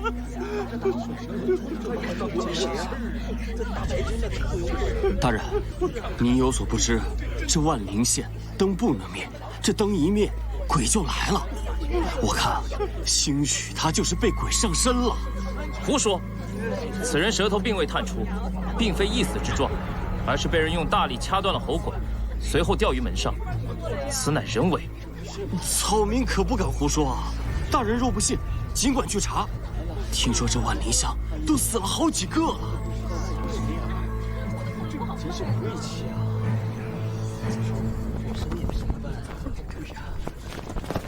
让一让。下官不知带少卿大人前来，有失远。万灵乡灯灭遇鬼，数人身亡之事，可否属实？确实属实。可查明案由？回大人，上尉。上尉，已有数条人命，你身为一县之长，还有脸说上尉？这万灵乡突遇鬼怪，下官已竭尽全力去查缘故，可实属力薄啊！力薄还是胆怯，还是把百姓的命不当命啊？下官领罪，下官马上命人去查昨日万国驿所有来往人员，无论客商百姓，全部登记在册。还有，你们马上封闭所有城门，彻查一切可疑人等。没有目击证人，没有物证，就算查入役人员又有什么用呢？再说了，这也不是第一案，凶徒根本没有想逃跑，你封闭城门又有何用啊？那下官该如何办？请大人示下。从他查起。他，万国义闹鬼，本质上就是为了抢到路过的商客和财物。路过的商客随身带了什么货，他是最清楚的。如今，不论他是被凶杀还是被灭口，都需要从他先查起。孙知县，去办吧。关于此人，事无巨细，一一查明。若办得好，还能将功补过。下官明白。顾仪，你立刻去县，对照万国义登记在册货物，查明货物是否丢失流入市场，若有，揪出幕后买卖之人。是。申屠，你我2人去趟万灵乡，看是何人在背后装神弄鬼。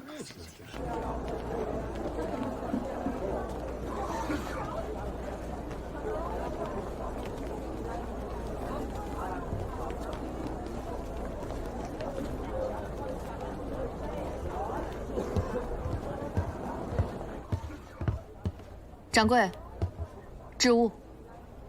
客所至何物啊？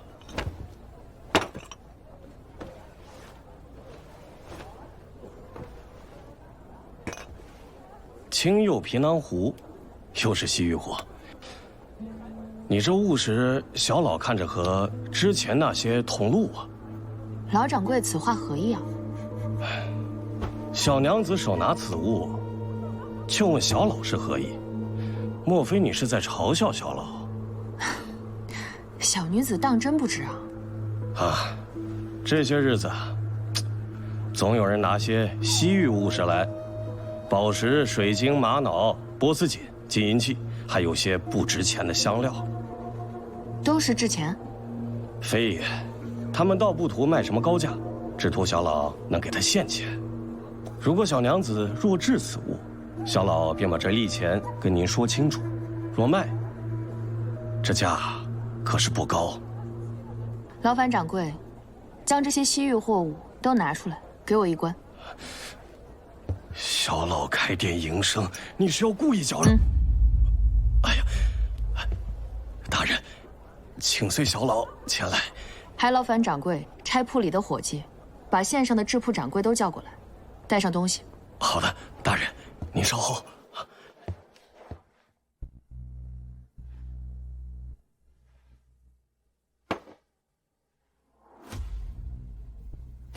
波斯锦收于7日前，卖者何人？小老眼生，卖家也未明说呀。此壶是谁收的？我收的。收于何日？卖者何人？约是半月前，卖家我也不认识。大人，这些卖西域货之人，许是来自万灵乡。你如何得知？我这腿脚不太利索，那日我收这件玛瑙时，取琴稍微慢了些，他们便催得紧。2人离铺时，说是回去晚了，便赶不及点灯了。那便是万灵乡，错不了。如今咸阳城，谁人不知万灵乡闹鬼？听说他们香灯不能灭，就算是白昼，也要点着灯油。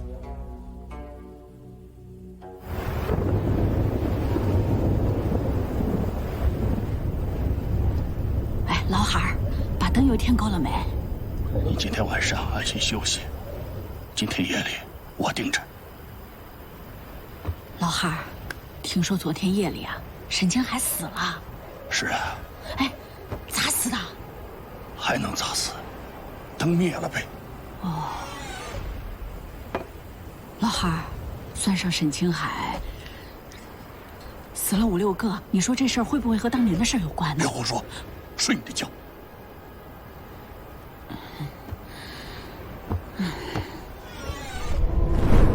不好！啊，老汉儿咋了？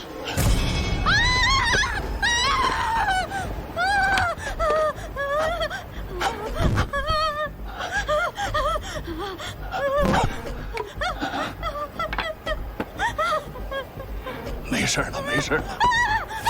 没事了，没事了，灯亮了。灯亮了，灯亮了，灯亮了，灯亮了，灯亮了！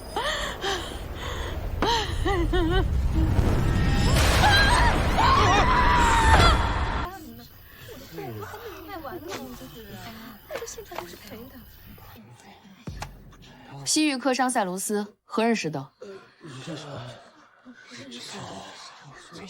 大人，我认得。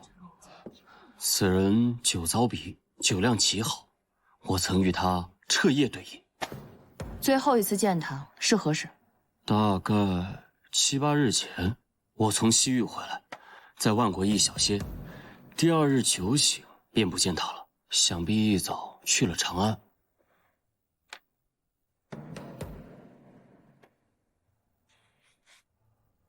正是7日前。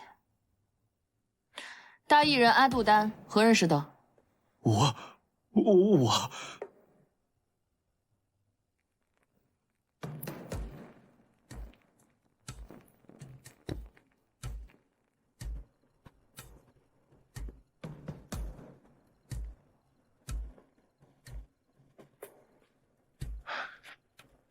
老姚，这临终协议，恐远超你我想象。发现了，按于途所示，我们早就应该到了万灵乡，可如今怎么也走不出这林子。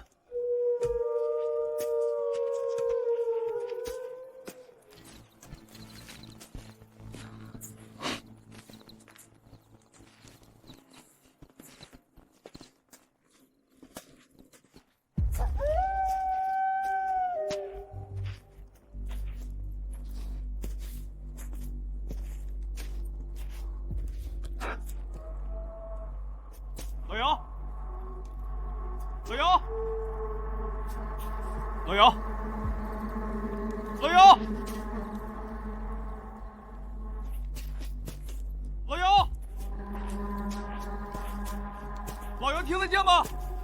申屠，这儿，路在这边。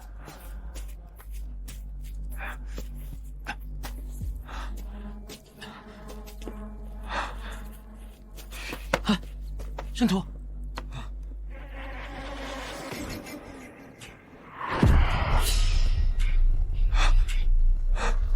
你怎么了，申屠？我是阔别，林中有迷障。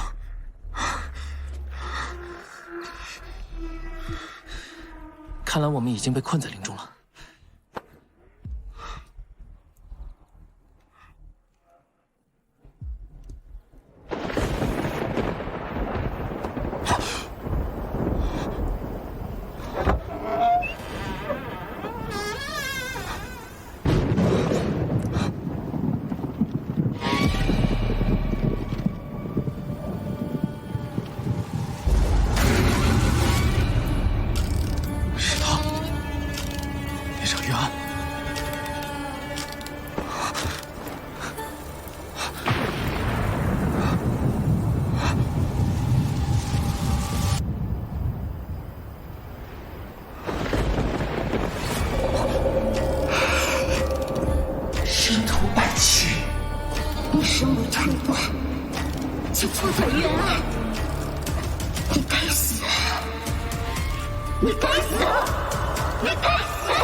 申屠败气，你妄为推官，去死！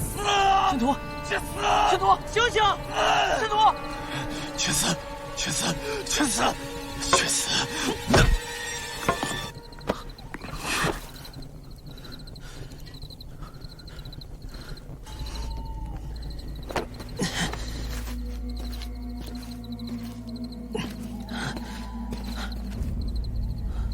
不行，不能倒在这里。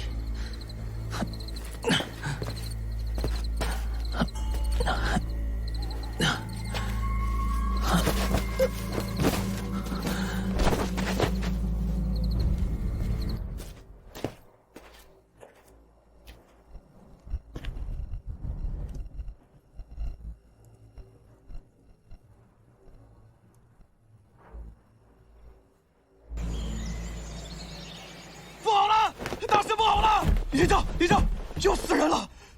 什么？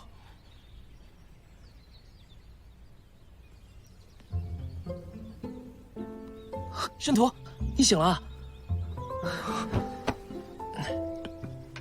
这是哪儿？昨天晚上我要不是拦着你啊，你就把自己戳死了。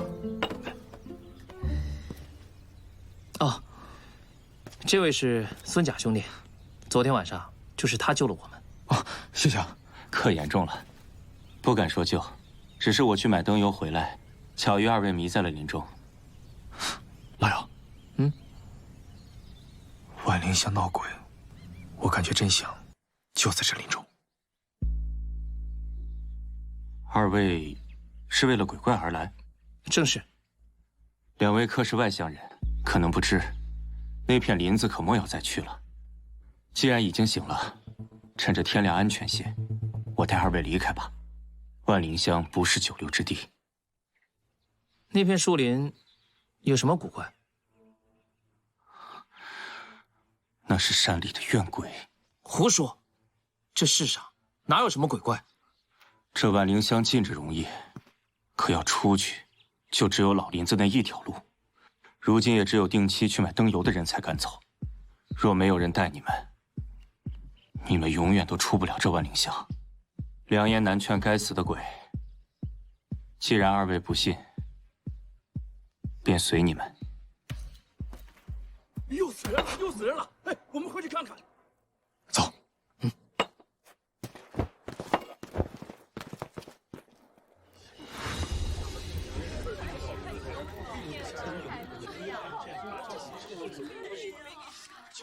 旅长，这红妆，我不瞎。他老汉呢？现在在找，还没找到。还愣着干什么？赶紧去找啊！多叫点人手啊！是，走。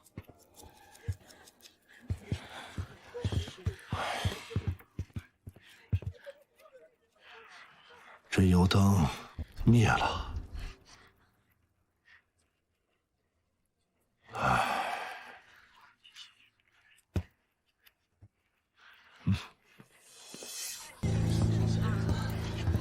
把它埋了吧，趁着天亮，赶紧埋到树林里去，埋远一点啊，千万别把这鬼魂招进了村子，祸害了百姓。等等，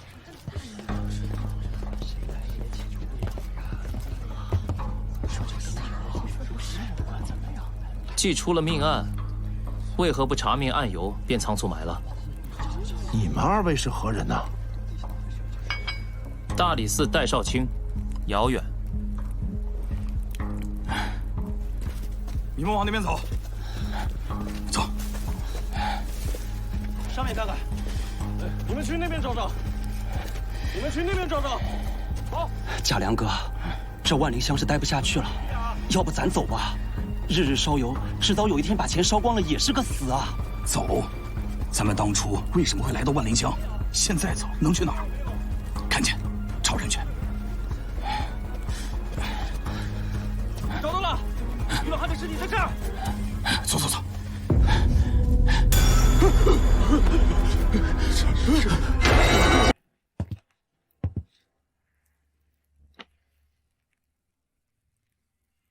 无中毒之状，无明显外伤，和沈青海死法一样，都是被人大力掐断的喉管，然后再被人吊起。有趣的是，这套红衣夺目而诡异，定是精心做剧，给活人看，目的就是让人恐惧和害怕。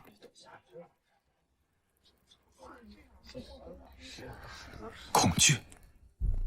师徒百奇，你身为村官，就错对人了，你该死！你该死！你该死！我知道了，每个人心中都有恐惧，而这套红衣，也许就是激起人们心中恐惧的根源。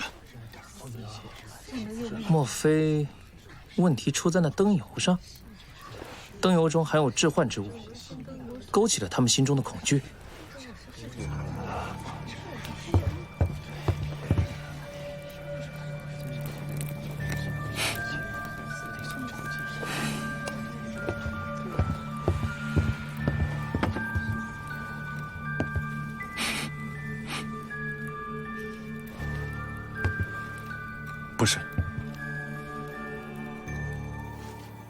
大人这边请。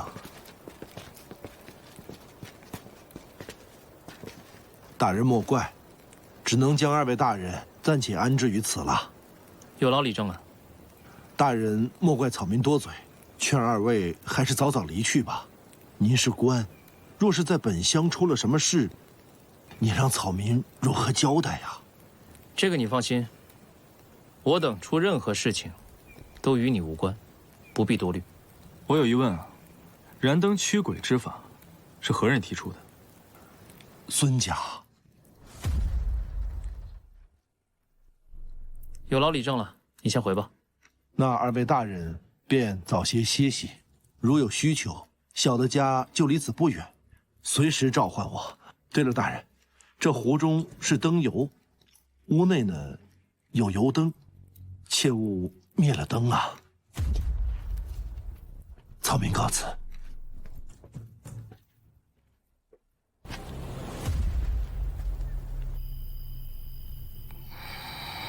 孙家，孙家，孙家，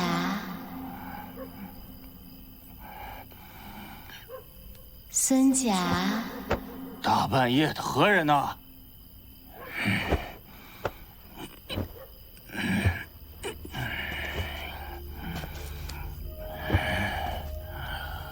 何人？孙家。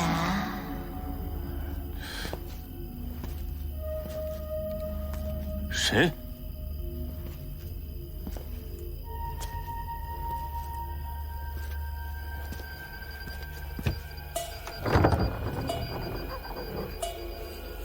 谁啊？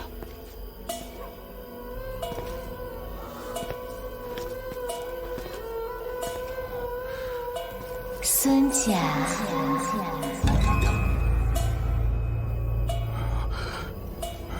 吉时已到，夫君随我回吧。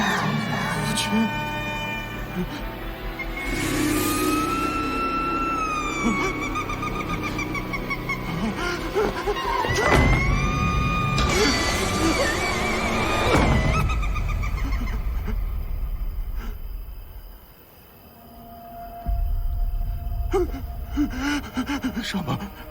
什么？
那条路我从小走到大，没想到那日就遇见了鬼。幸亏我带着油灯，不然……所以你便让李正告诉乡里人，油灯可以驱鬼。正是。一开始我说的话没有人相信，就连我自己都觉得是侥幸捡了条命。可直到死的人越来越多，啊！大人若是不信，可以去问李老丈，他也是用了燃灯之法驱了鬼才活了下来。李正，人已经找到了，死在了树林里。都处理好了？处理好了。孙谦，听蒋良说，你想离开万灵香啊？是啊，李丈。先不说那鬼吓人，光是这灯油，我实在是烧不起了。我现在每天不敢吃，不敢喝，身上一有点钱就得想着买这灯油。这种日子，我实在不想过了。那万灵香的事儿，你如何能保证不说出去啊？您放心，当年之事，我会带进坟里，死也不会说出去。你说的，我信你，我信你。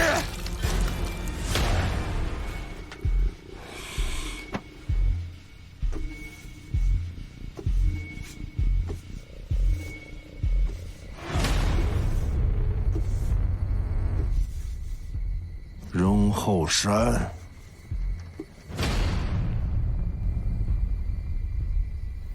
兄弟，别怪哥哥心狠呐，是你坏了规矩。你们都看见了吧？苏谦就是下手。以后你们谁再有想离开万灵香的话，就不要再提了。走。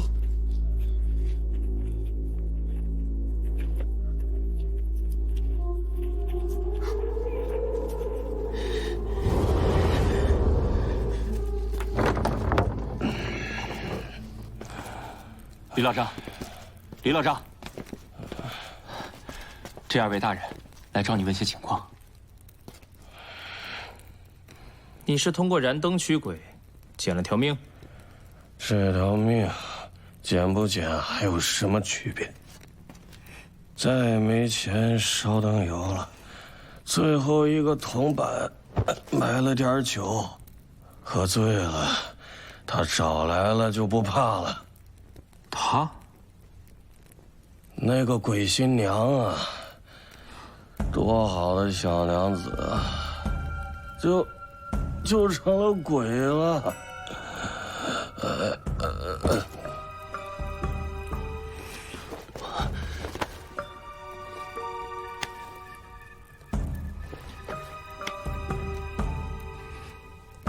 毒酒。大人，你们果然在这儿。大人，我得赶紧去把李老丈的死讯告知李正。这油灯您拿着，这样安全些。好。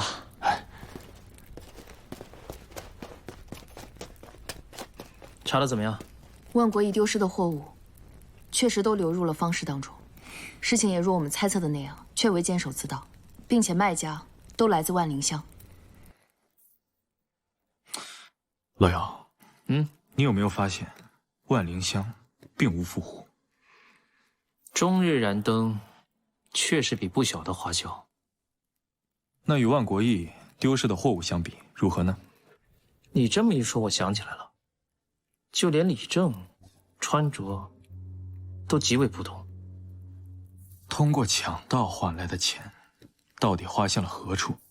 还有，扮鬼抢盗的和扮鬼杀人的，是不是同一个人？那这个秘密，就是藏在李老丈口中的那个他了。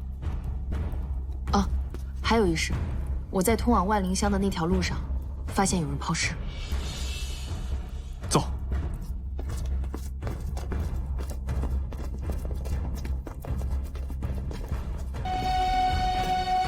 想不到天下第一鬼探还信燃灯驱鬼一说，因为我真的看到了。看到了什么？看到了我心中之鬼。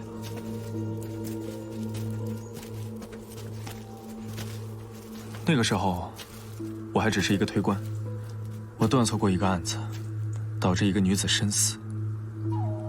这是我心中最恐惧的事情，所以我怀疑这个林子里面肯定是有古怪，可以勾起人心中的恐惧。你什么都没有看到吗？从未，只是觉得有些头晕。唉，那还是我们少卿大人光明磊落呀。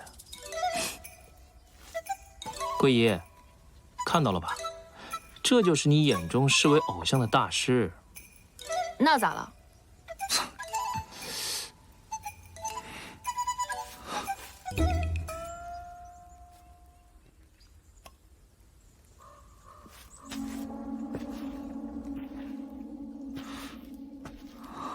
绒花？何为马绒花？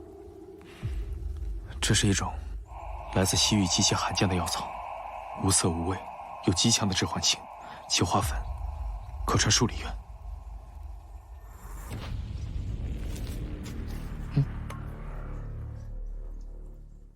老姚，一会儿我有任何异样，立刻点灯。好。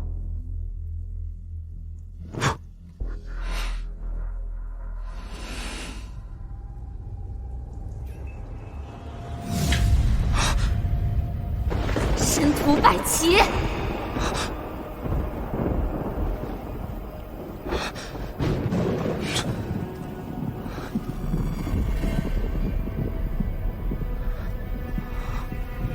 你错断冤案，枉为退官。我抓到了凶手，我已经还你清白了。可我已经死了。我再赎罪了。这些年我拼命查案，就是不愿世间再有此冤情。我再赎罪了，我已经再赎罪了。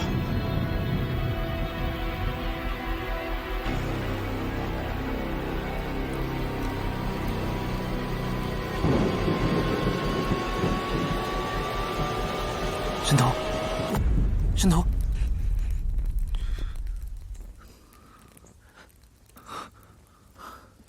如何？我知道了。方才在于老汉家的时候，灯油当中有股香气，那个香气就是解药。哦，让全乡人笼罩在麻绒花的致幻性中，然后再利用灯油中的解药来解，以此来维持百姓的正常生活。到了夜晚，想杀谁，便扑灭谁家的油灯。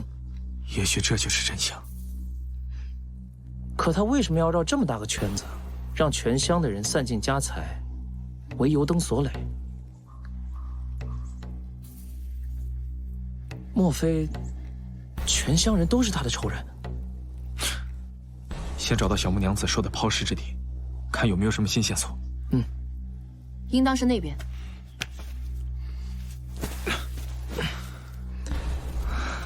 走。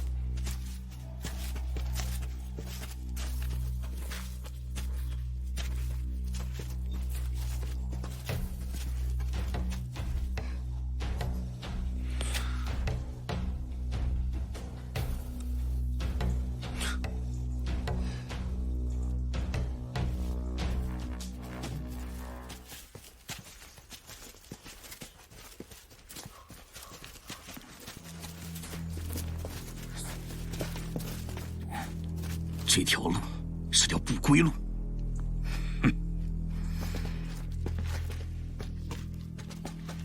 等等，不对，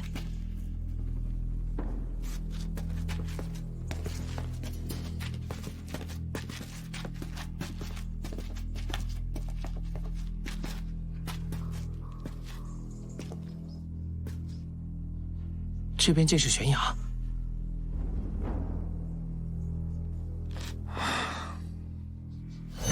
若没人带你们出去，你们永远都出不了这万灵香。他们不想别人出万灵香，于是做了假的路牌。所有想要出去的人，都会被引到危崖边。不错，你们大理寺果然不一般。不过你们知道的太晚了。大胆刁民，不知深浅，对大理寺的人也敢刀兵相向。如果你们死在这个崖下，谁能知道？若有人来查，跟你们一般，谁也离不开这万灵香。给我上！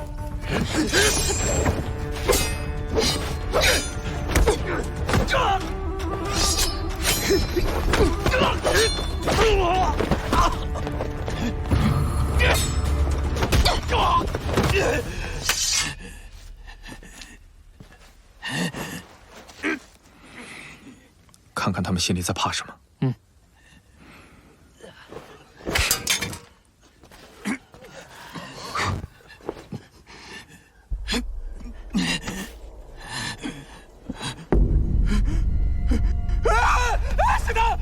是他，是他！你别来找我，别找我！别找我！别来找我！是他要害死你的，跟我没关系。问他，他是谁？过来，别过来！他是谁？李正，钱宇，不是钱宇，他是王兴。为何害我？不要杀我！不要杀我！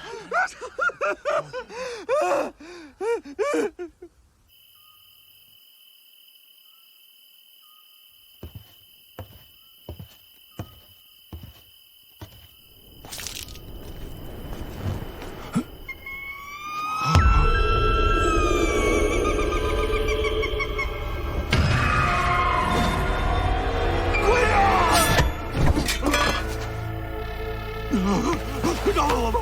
饶了我吧！饶了我吧！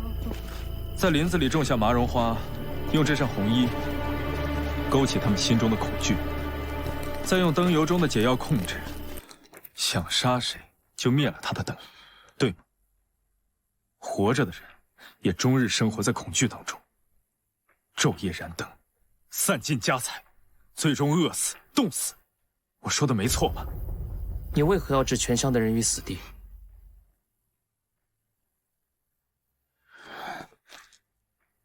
置万灵乡的人于死地的不是我，是他。当年他们这帮该天杀的快饿死之时，是老李正钱宇接纳了他们。这帮人游手好闲，好吃懒做，老李正从未说过什么。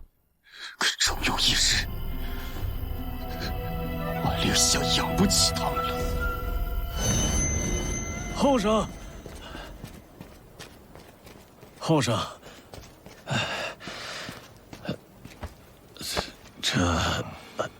今日来呢，是想跟你商量个事儿。怎么了，钱立正？莫不是要赶我们走啊？最近乡里吃紧，给大家准备了粮食，你们路上吃。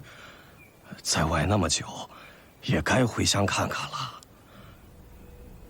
听闻钱立正阿女要出嫁了，至少让我们讨杯喜酒，吃了再走呗。这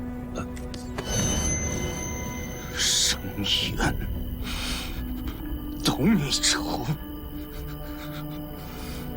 万里乡可是他们的恩人的，整这一乡的人，他们就用了1夜，就1夜。谢谢大家来参加我们的婚礼，大家吃好喝好，谢谢。乡亲们吃好喝好啊！哎，好。走，咱们去那边敬酒。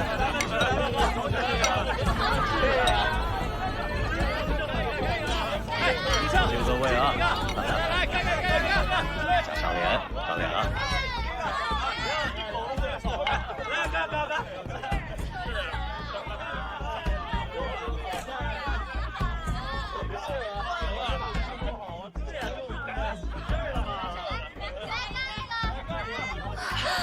娘子，啊！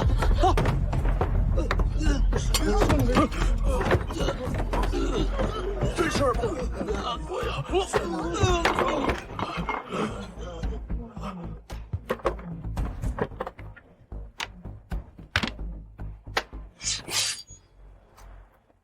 幸而那夜，我去县里谈耍，回来迟了，躲过一劫，不然恐怕万灵乡的劫难，永世也不会有人再知晓。快！多抓紧啊！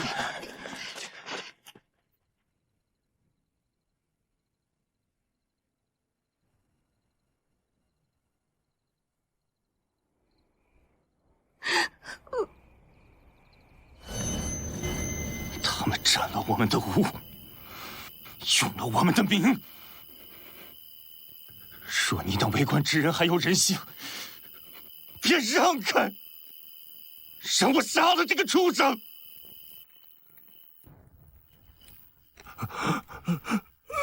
他做下了如此人神共愤之事，必死无疑。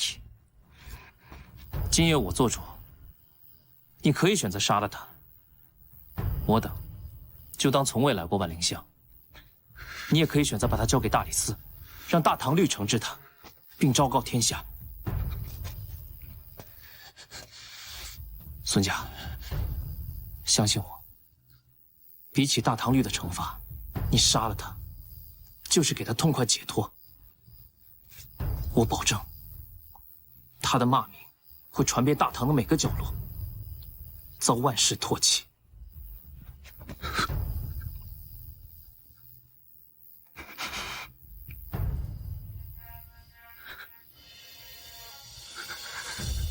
我可以相信你吗？我说到做到。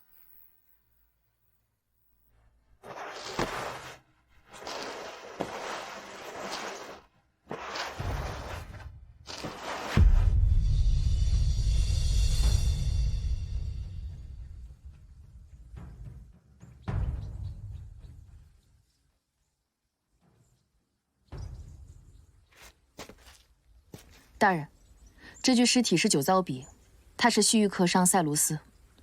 这具穿着大义服饰的是阿杜丹。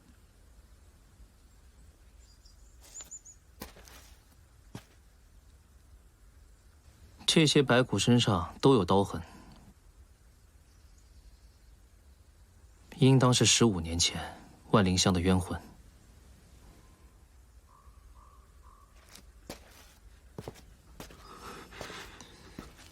孙安，你睁眼看看这些枉死之人。你视万灵香今天血案于不顾，该当何罪？你包庇凶徒，藏匿于昭昭盛世之下，该当何罪？你纵容凶徒劫掳货商，收受财物，又该当何罪？你怎配做我大唐之官？怎配做我大唐之人？归隐，彻查孙府，立即将孙安押至长安，定罪问斩。是。走。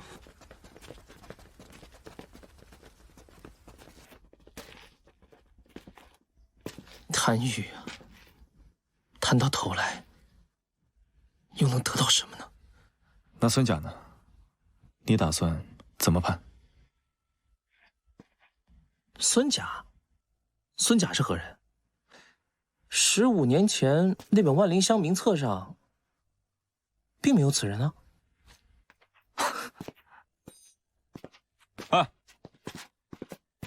哎，老姚，拜托你件事啊。哟，这么客气啊？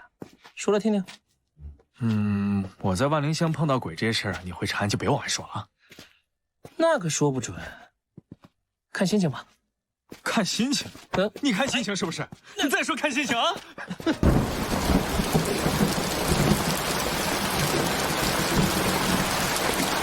嬷嬷，我去去就回。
连夜的大雨已经将现场冲刷得无证可查。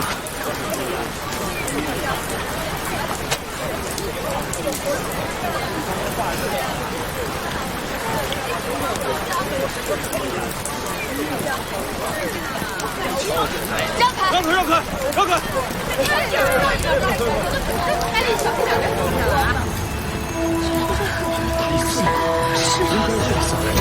新闻总是查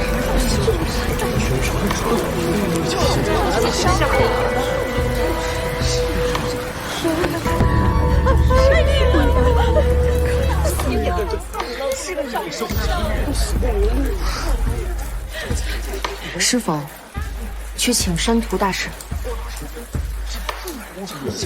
往常这个时候，他闻着味儿就来了。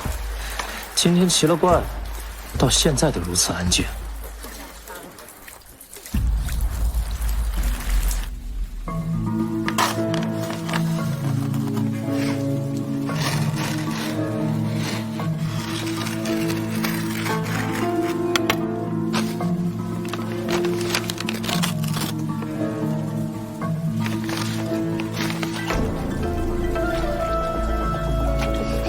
心脏医师，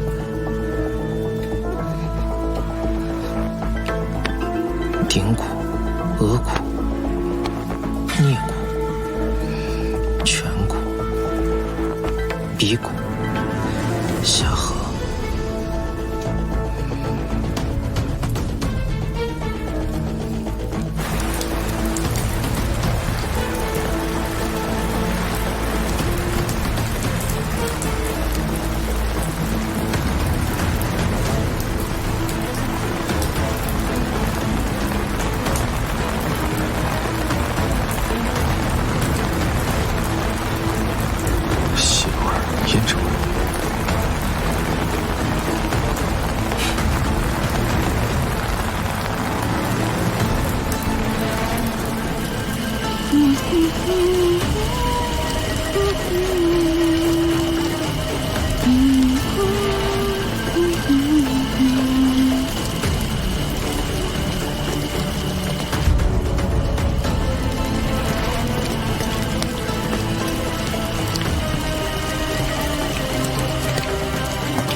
你们看那个怪人，在这站许久了。别说，长得还挺英俊的呢。他在这儿等什么呢？真好听，真好听。大师，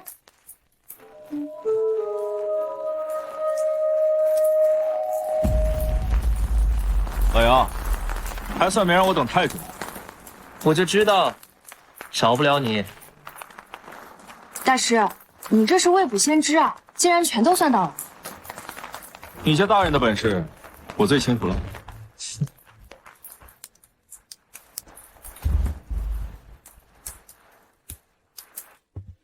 这先生是怎么了？发生什么事骗了这么多佛爷？不会影响人生事啊？就是吧。此人可是你兰香房的花魁月清。正是。这可是他的衣物。哎呀，不知道，有点眼熟啊。他是谁的人？说他是咱们龙师啊？是的，是的。哎呦，这两位大人都只打听一位姑娘啊，要是都看上了，我可要加钱呢。这大张旗鼓。可别影响我们是有正事相问，此人可有什么冤家仇人呢？大人说笑了，这官人们拿钱买欢，娘子们拿钱卖相，都是一些皮肉生意罢了。只要钱不插上，哪有什么仇人呢？没有仇。那他昨夜为何离殿？月清姑娘有什么事儿吗？你的人你会不知？事关人命，若有隐瞒，严惩不贷。大人，这月清姑娘的月事迟迟不来，许是怀了身孕，她可是我们兰香坊的头牌，不能耽误了生意呀。这草民就让她去郎中那儿取一副坠胎药来。到底什么事儿？快点办完，快点走吧！你说咱们在这儿有什么用啊？觉得一定是发生了什么事，不一定。大人，未发现可疑之处。这有什么可疑之处？茫茫长安城，大雨冲刷了一夜，该去何处找他？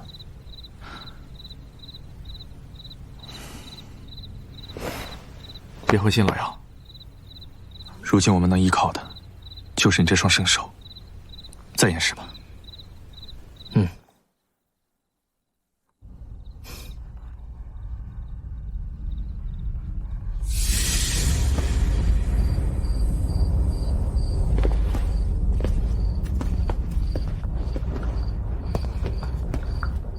尸体身上刀伤共17处，分布在前心、后背、脖颈处，刀刀致命，且死者心脏丢失。凶手应当极通人体构造。尸体身上看不出任何挣扎、厮打痕迹，是虐杀。残暴无情，毫无人性。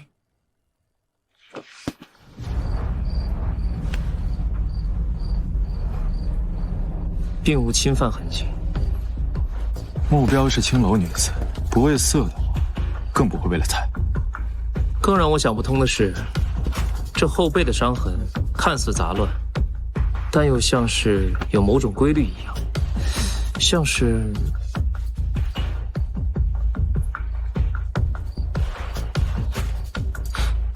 画，正是一幅没有做完的画。照这么说的话，凶手肯定还要杀人。老姚，通知左右禁务卫协助大理寺，全程夜巡。好。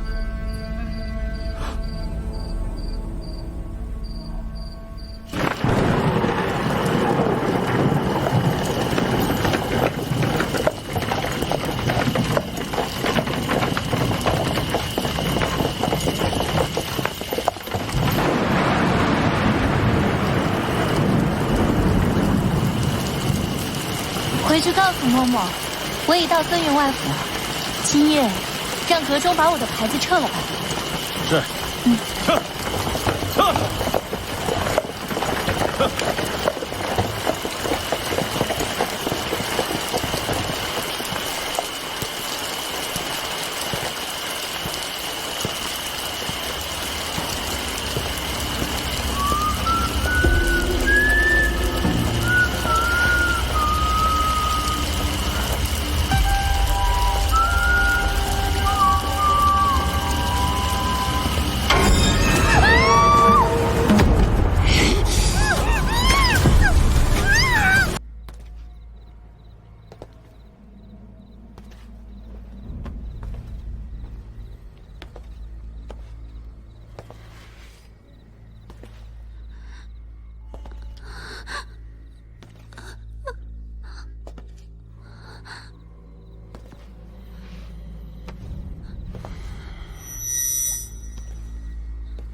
你是谁？放了我吧！求求你放了我！放了我！求求你放了我！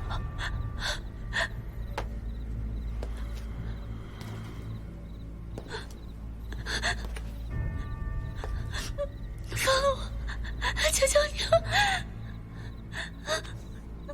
多好的一具皮囊啊！为何要做娼妓，玷污自己啊？求求你放过我，放了我！求求你放了我吧！求求你放了我！你想要什么我都给你！求求你放了我，别杀我！放过我！求求你！我这是在帮你抵挡受体的误会。那些玷污你的人，你都该死，都该死，都该死！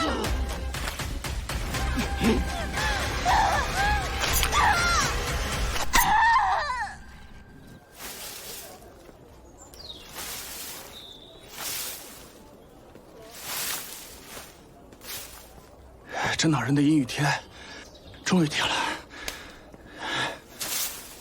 哎，这是何物？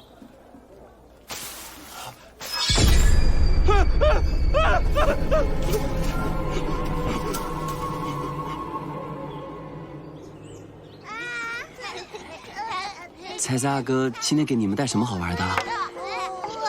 你要哪个？我要这个。那你要这个？哦。我给你也找一个，这个吧。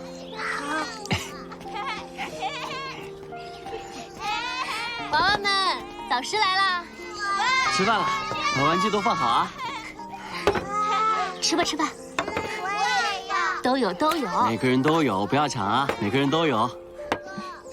刘腾阿哥，你上次带来的东西都还在呢，做这东西费时费力，你不必如此费心。因为我这副容颜，也只有你和这群娃娃们不嫌弃我了。能为他们做点什么，是我应该的。倒是你，如花的年纪，天天围着这一群娃娃们转。这些娃娃不是死者留下的，就是凶犯留下的。我义兄怕他们没着落，我这也算是帮我义兄的忙了。那你义兄姚少卿的案子查得如何了？京城又现一名死者，分尸。又是语言。坤玉前夜命案是同一人所为。我们还是晚了一步，如此泯灭人性，当真人神共愤。凶手明明可以将尸块抛尸于山中，为何要抛尸于此呢？这多吓人啊！此处是百姓聚居之地，难道凶手是想引起恐慌？他不光想要杀人，他更想引起人们心中的恐惧。他要扰乱整个长安城，他也许很享受这种感觉。下令吧，整个长安城百姓聚集地寻找尸块。东西4市、平康坊、朱雀大街、崇仁坊、城门。少卿大人，朱雀大街南段发现尸块。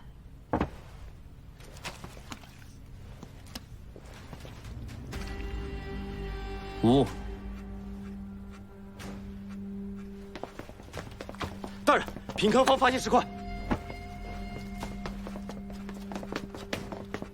大人，东市发现尸块。大人，西市发现尸块。大人，东城门发现尸块。大人，南城门发现尸块。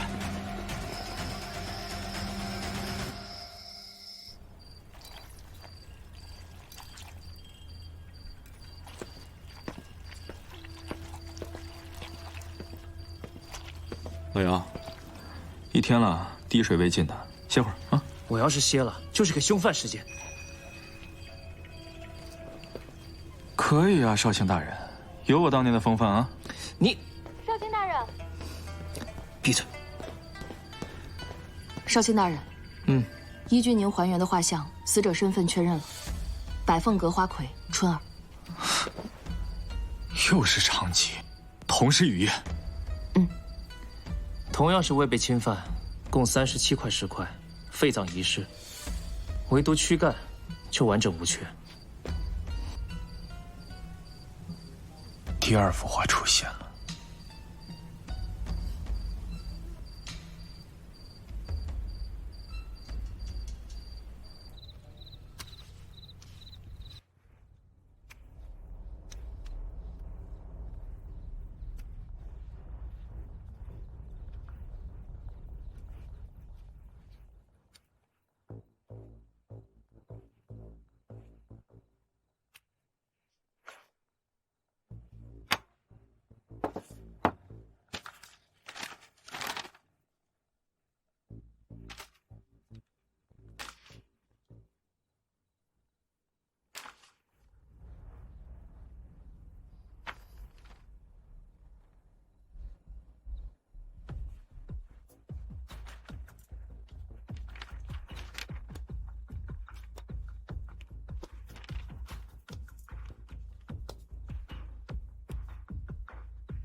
有心生，凶狠、残暴、无情。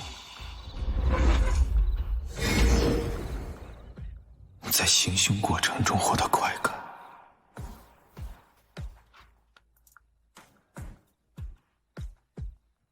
能连夜行凶，且抛尸于长安城东南西北各处，其行动之便，必不是肥胖之人。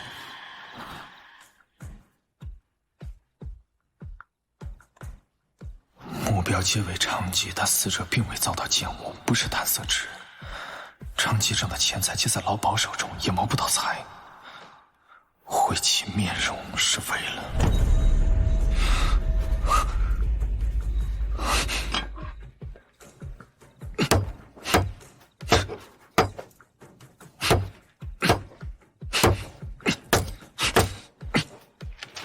是自卑，是相貌丑陋，还是脸上有伤痕？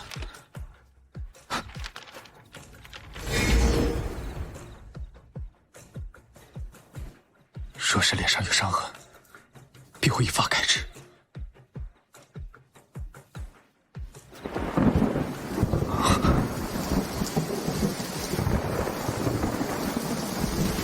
又是语音。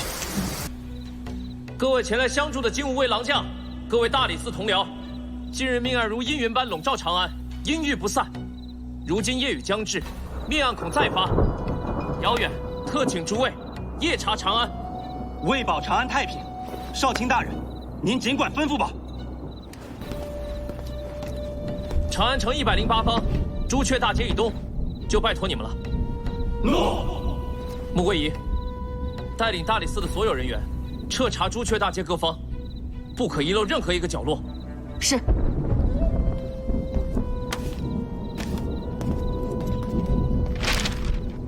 夜雨将至，无法准备大量画像，暂请各位谨记此人。凶犯面容虽有不同，可必有相似之处。但凡有一丝可疑，先拘回大理寺问话。诺。动。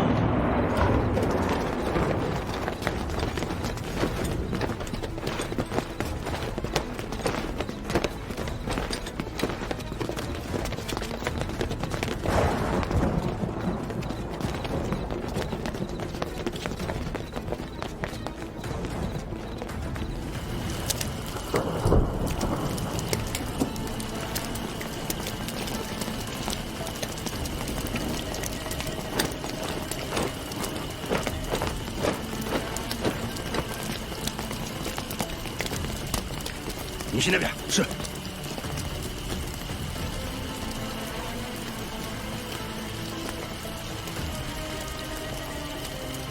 你这里可有发现可疑之人？没有。若有发现，及时上报。哦，好。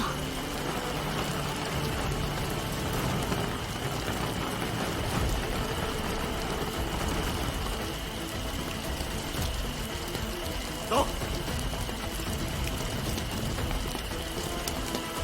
哎，该死的贼子，祸害的老娘连生意都做不了。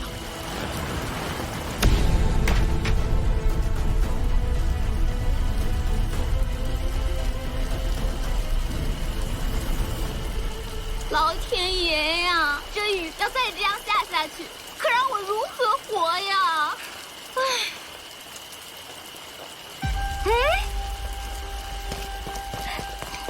哎呦，客，哎呦，淋湿了吧？奴家给客擦擦。定是奴家色衰，奴家这就去找小娘子，给客梳洗干净啊。客，楼上请。慢点啊，客。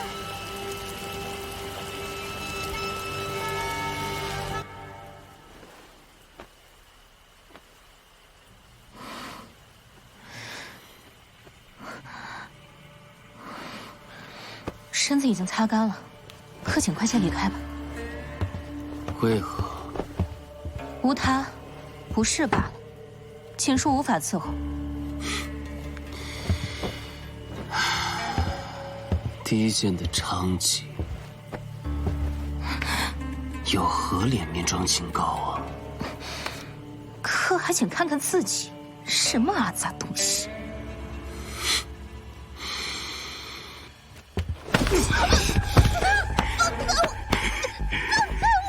们不就是这么人人守礼、不知廉耻的吗？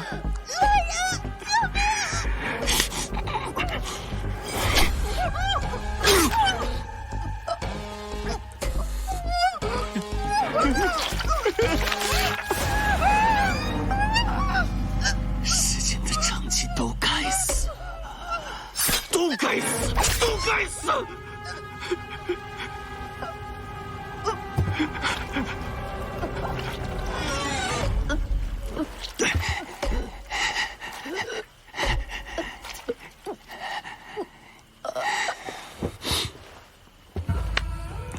你说对了，我就是个阿杂东西，我身上淌着娼妓的血，我就是个阿杂东西。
狐狸，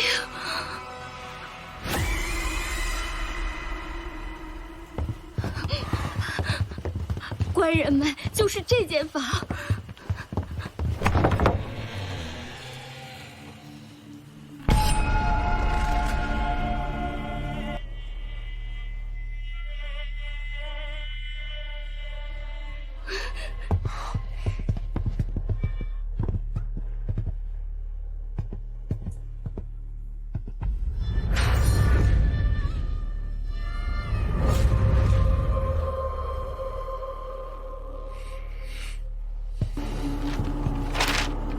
可是此人，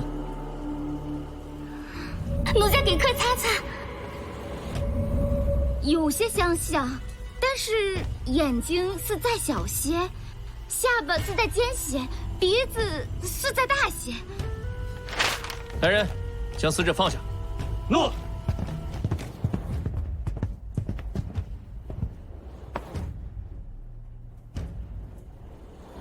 同样刀刀致命，且脾脏丢失。老姚，你过来看。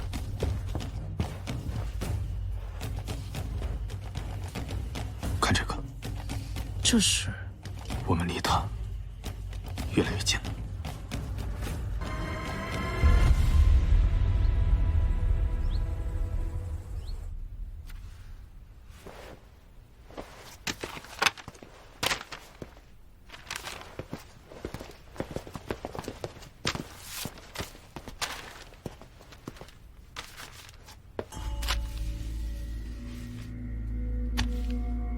这边倒像是一名女子，可这边呢？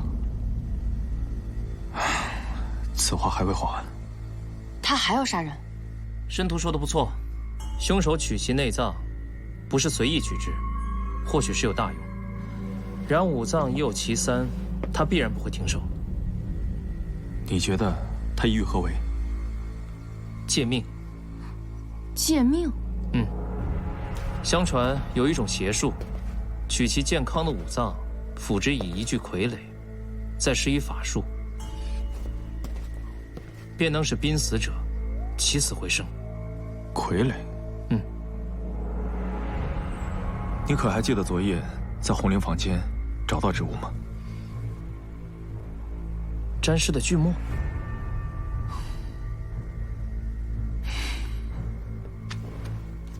你觉得死者身上的画是何物所制？类似刻刀。一开始我猜凶手可能是木匠，但你说需要一具傀儡，那他就有可能是一名木窥师。大人，接下来我们应当如何？依据昨夜老鸨的描述，重新画像，暗中走访长安城所有的木窥师，注意，切记不可打草惊蛇。是。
人之初，性本善，性相近，习相远。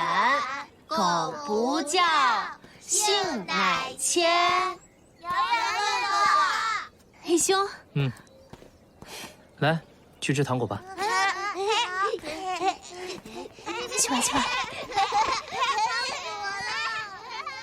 看义兄这一脸愁容，莫非案子还无进展？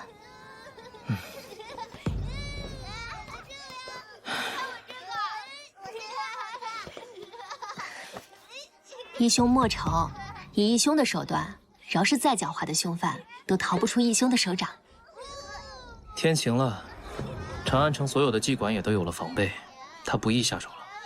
那这是好事啊。他的计划还未完成，我担心接下来他会不择目标，随意杀人。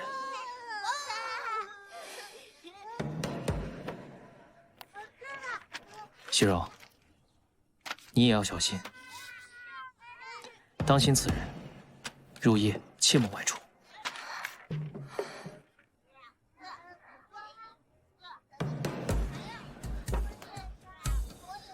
唉，离入夜也只有5个时辰了，熙柔，我就先走了。义兄放心，义兄也要仔细安全。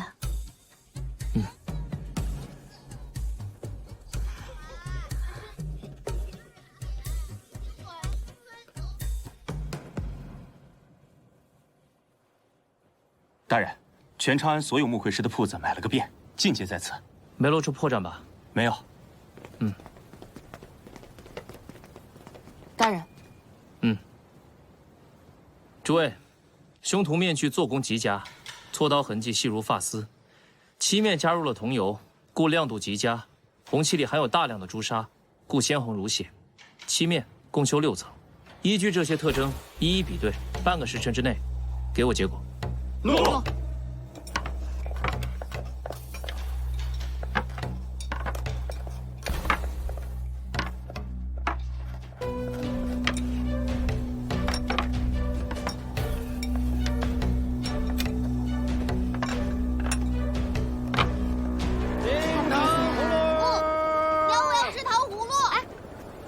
来一串糖葫芦。好嘞。只许吃一串哦，小心坏了牙。走吧。慢走啊。真好吃。母子图。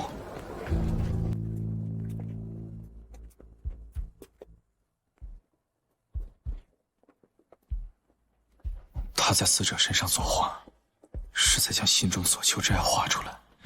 他的目标即为长崎，莫非其母便是长崎？出身时他自卑自毁面容，隐恶生恨，想要杀尽天下的长崎。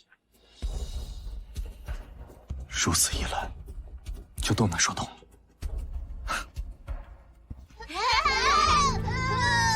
为何会是他？莫非他的梁山竟是伪装？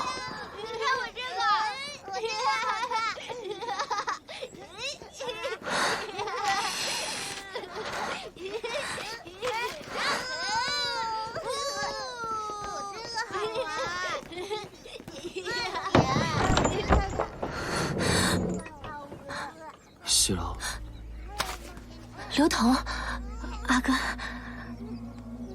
你这是要到何处？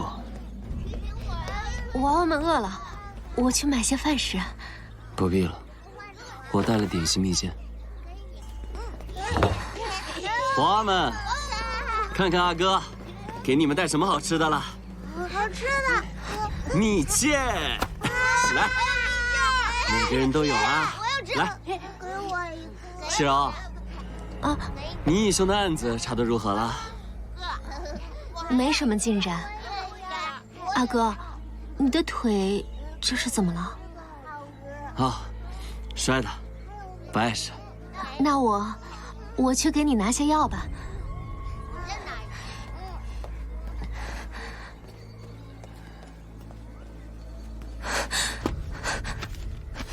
西柔，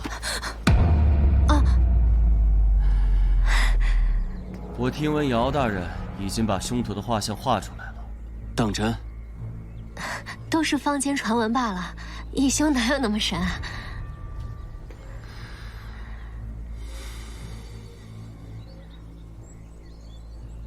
阿哥，连续阴郁了多日，终于天晴了，咱们出去晒晒太阳吧。我给你敷些药吧。也好。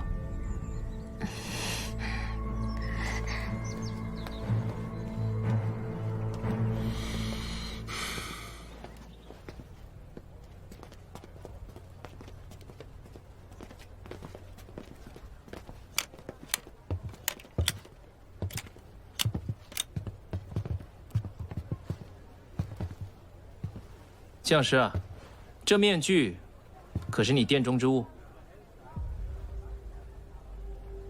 啊！此物件正是小老殿中之物。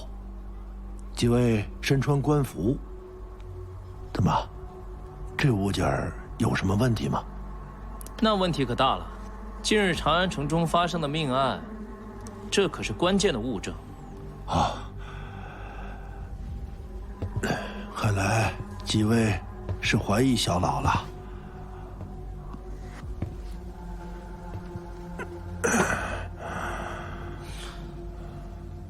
将士您误会了，凶手已被大理寺擒获。他是觉得这个面具十分贵重，是托我们转交给您。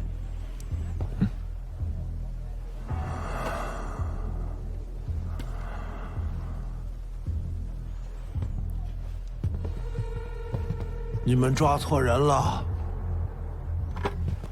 我才是真正的凶手。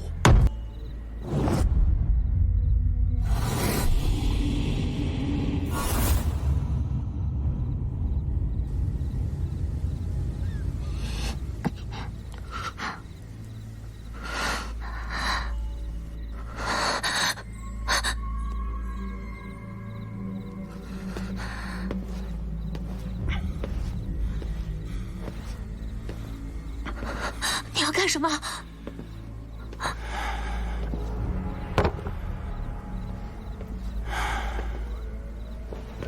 你莫要怪我，若不是你义兄带着大理寺把我逼得走投无路，我不会这般待你。我本以为你只是面恶，但心善，谁知你竟真做出如此人神共愤之事！我只能如此。你与我说过，你阿爷被朝廷处死，你的命是你义兄给的。若他将不久于世，你可会救他？你可会不惜一切救他？我会。我的命是师父给的，我不管什么人神共愤，我只求自己能够心安。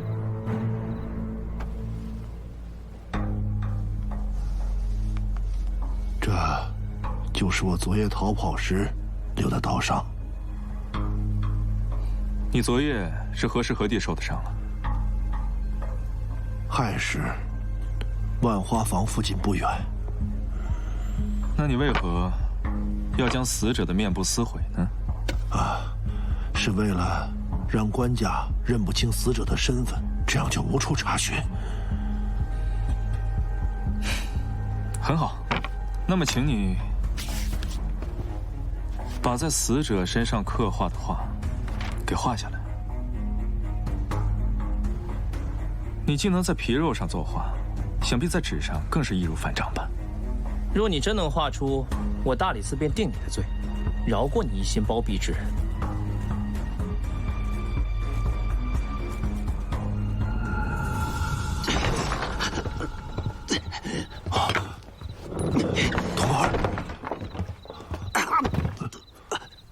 童儿，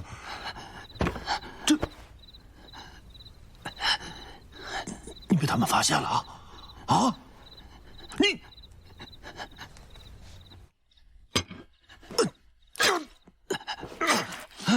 师父，师父，你这是为何？童儿，师父本就命不久矣，他们抓便抓了。你告诉我，今天晚上你都去了哪里？你对他们都做了什么？你要一五一十都告诉我。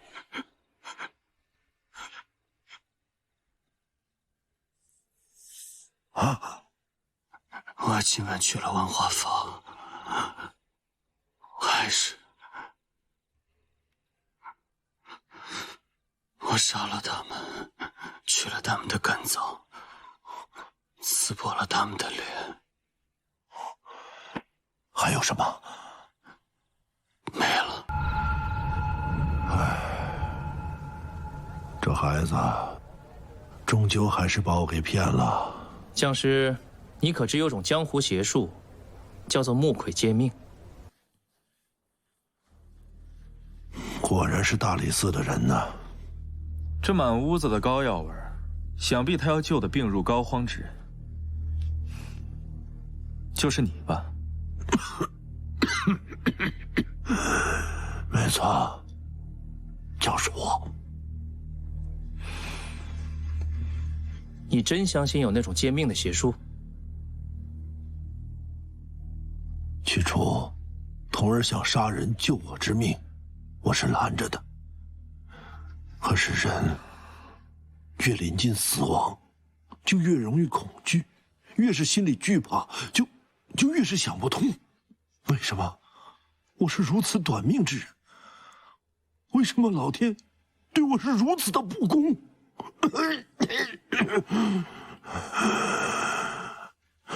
越是恐惧，就越是放不下，心里就越是不舍。后来我就不再拦着他了，说任由他去。都怪我，都怪我的贪心。我想再试试。愚昧至极。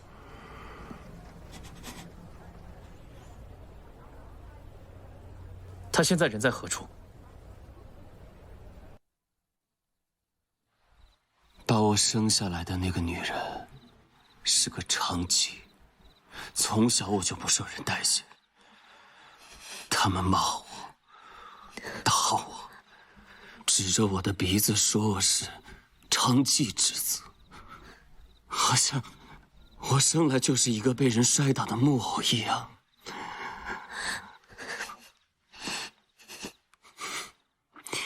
我愤怒之下毁了自己的面容，我希望他们怕我，可谁知他们不但不怕我，我还成了一个怪物、邪物。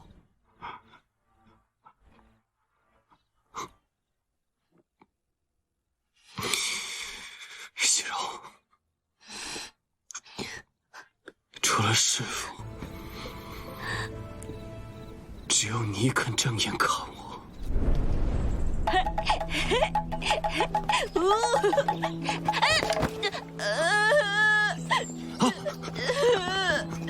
没摔疼吧？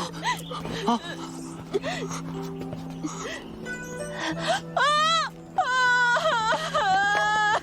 快死开！你个丑八怪，吓着我家孩子了！哎，这位阿婶，你莫要如此说。这位阿哥，他也是一番好心。好心？什么好心？这丑模样，再把我家孩子吓出个好歹！哼！这位阿哥，如何称呼？我叫西柔，我家就在前方不远处。阿哥闲时可来喝茶。自从我见你第一眼开始，我就想把我心中仅剩不多的良善全部给你。可造化弄人啊！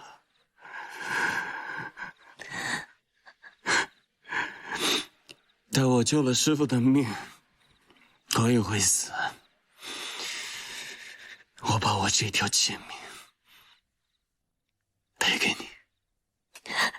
停手吧，回头吧，刘同阿哥，不要再执迷不悟，不要再错下去。从上天给我这条贱命开始，这一切就已经注定了。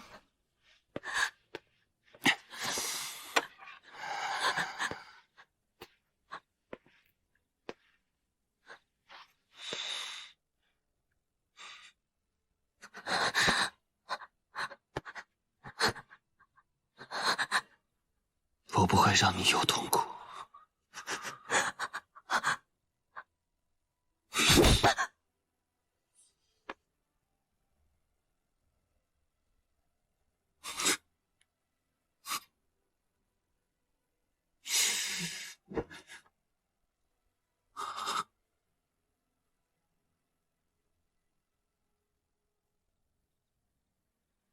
我这脏手不配。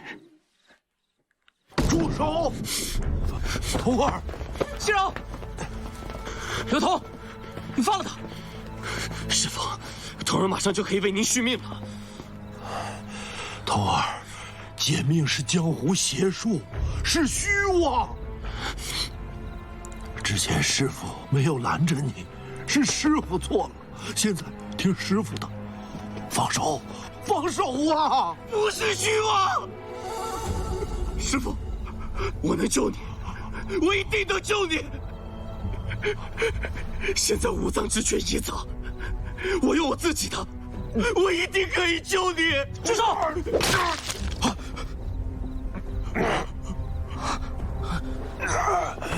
师父，童儿，你现在看看师父这个样子，还有什么值得你再错下去的？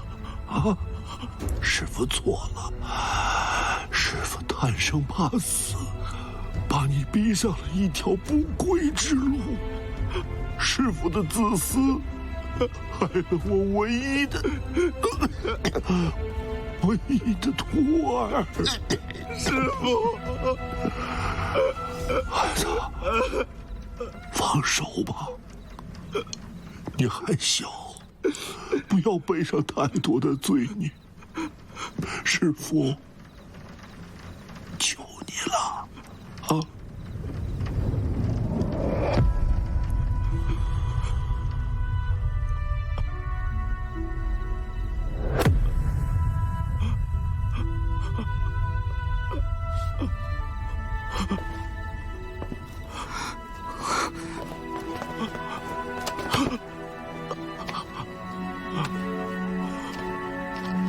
相信你心中还是心存善念的，不然你也不会留下那幅母子图。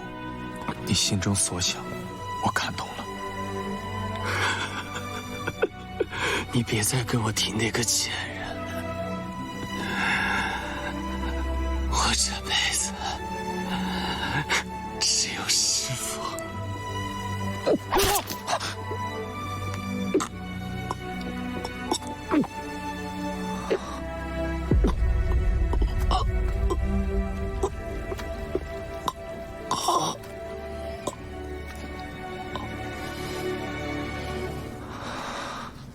桂姨，命大理寺寻找刘同的生母，来带她回家。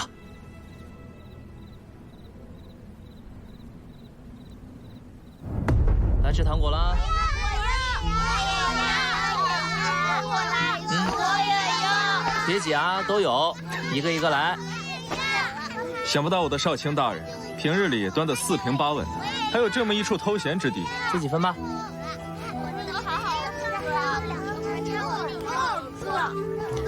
这些孩子本就没爹没娘，若再无人照顾，又有多少会如刘同那般呢？你果然和朝中那些只知道权和利的人不同吗？我都开始有点佩服你了。话都这么说了，以后就同我一起照顾他们吧。大人，大师，刘同的阿娘找到了，因刘同当年失踪，他阿娘苦寻之下，疯了。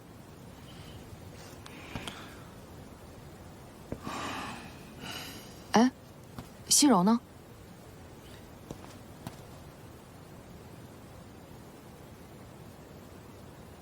桂姨，把刘同葬了吧。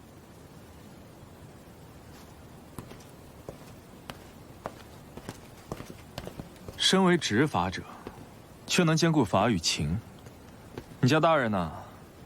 不错。长安城中有这么一处地方，毗邻鬼市、小贩、商贾、百姓杂居，有富得流油的，也有生活不堪、穷得叮当响的。这地方啊，就是务本房。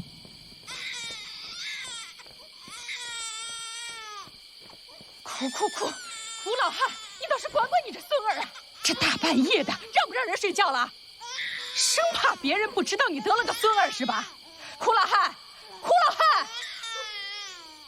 行，不让我睡，咱都别睡了。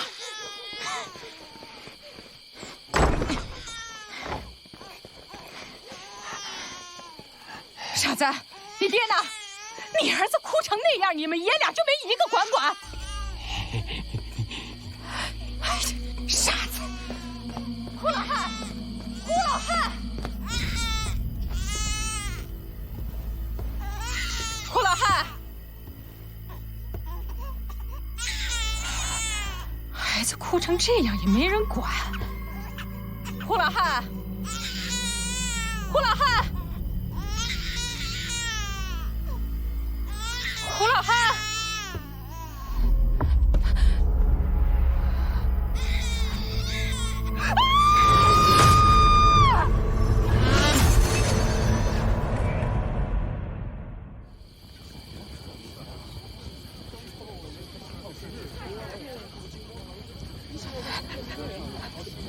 深夜你为何到胡品家？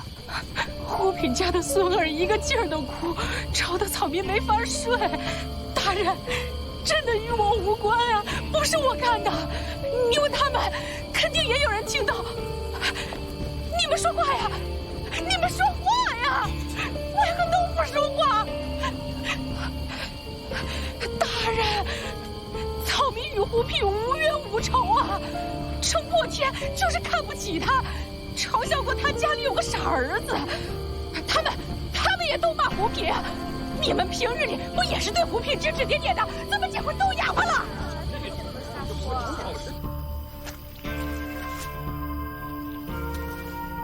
尸体致命伤在心脏处，为利器刺入上，一刀毙命。尸体缝尸线从心脏处直至腹部，腹内被硬塞入草人，胃肠皆已被挤烂。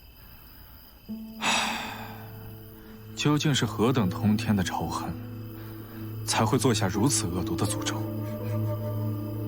诅咒？古籍记载，以草人之于人妇，即使死者转世为人，也将断子绝孙。可怪就怪在，即便有如此大的仇恨，这个凶手竟然放过了胡品的傻儿子和他的小孙儿。对此二人不仁者，那最有可能的便是胡牙之妻了。下次再来啊！鸡毛掸子、小香包、小铃铛啊！客官需要什么？你就是他们口中的包打听。哎呀，我只是个货郎。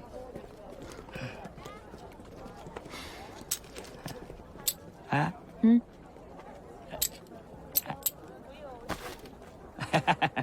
我这走街串巷的呀，谁家长谁家短儿，倒是也知道那么一点点儿。胡牙你认识吧？认识啊，东家那傻子嘛，认识。那你可知道他从何处讨的娘子啊？讨的啊？呸！胡牙呀，他阿娘死得早，他爹呢，胡品啊，又是个窝囊废，他自己还是个傻子，你让他上哪去讨啊？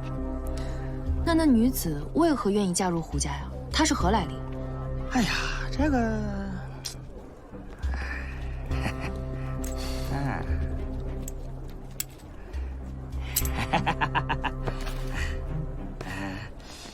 说是捡的。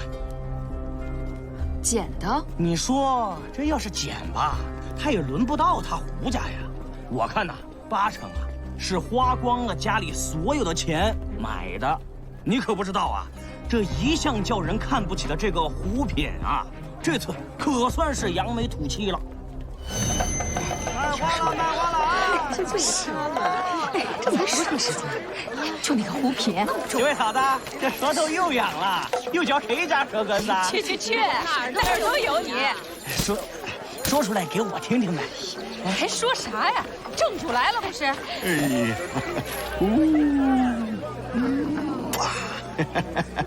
哎呦，真好看啊！胡老爹，这是满面春风呀！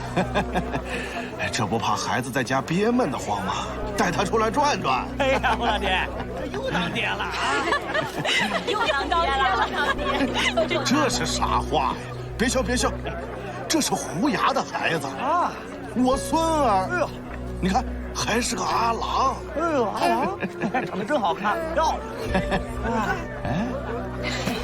你看你郎君呀，真有福气。那恭喜胡老爹，这个呀就当我给小阿郎的见面礼。哎，好，谢谢啊。那胡老爹呀，那人不错，平时啊我都拿他逗闷儿。哎，那女子长何模样？那没见过，但是我听说呀，自从这个女子进了胡家，那胡家的大门呢，便整日关着。这胡品呢，真把这个女子啊当成宝了，生怕别人给抢走。行，老板生意兴隆啊！哎，下回再来啊！需要什么下回再来。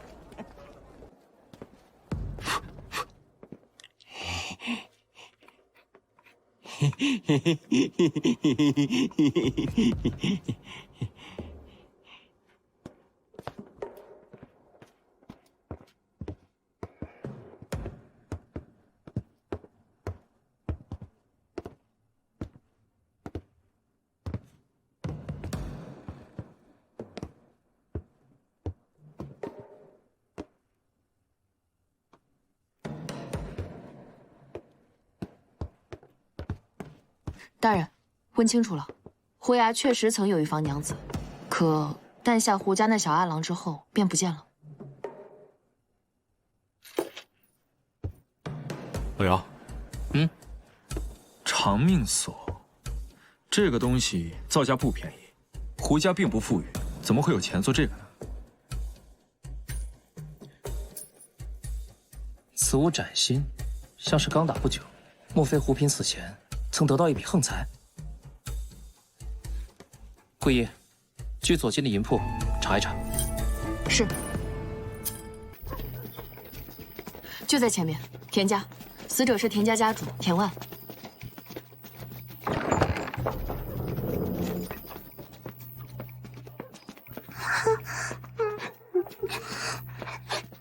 娘在呢，别怕。你是死者的妻子。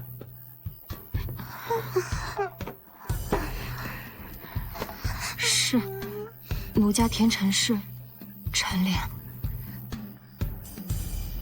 我看两位阿女，皆已到鬓发之年，这些孩童的玩物是？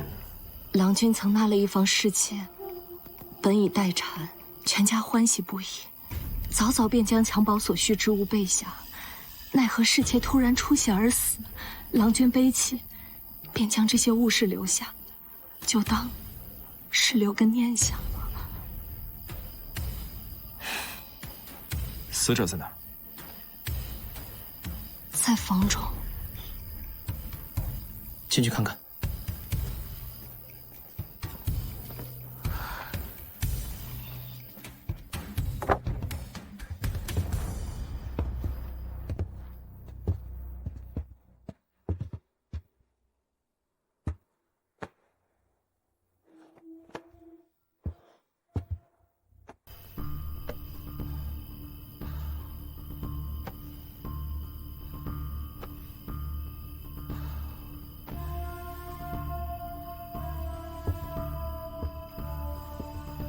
空与胡平死因一致。桂姨，叫人把尸体带回去验尸。是。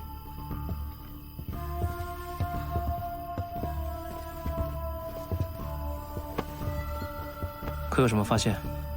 没有破门的迹象，屋内并未遭遇盗抢，更没有打斗的痕迹。你觉得会是谁？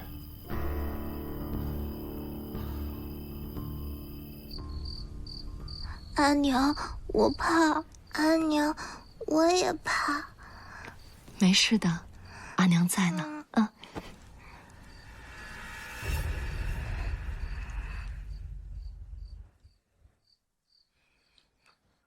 今夜可有他人到过府上？郎君今日刚从外部跑伤回来，早早便歇下了。我也带着2个孩子到东屋睡下，未曾听到有人来。死者生前和东街的胡平可相熟？奴家不认得，也未曾听郎君提起过这个名字。大人问起此人，是他与郎君的死有关。可否带我们到侍妾房中一观？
和胡平死因一模一样，都是被利器深深刺入，同样是一刀毙命。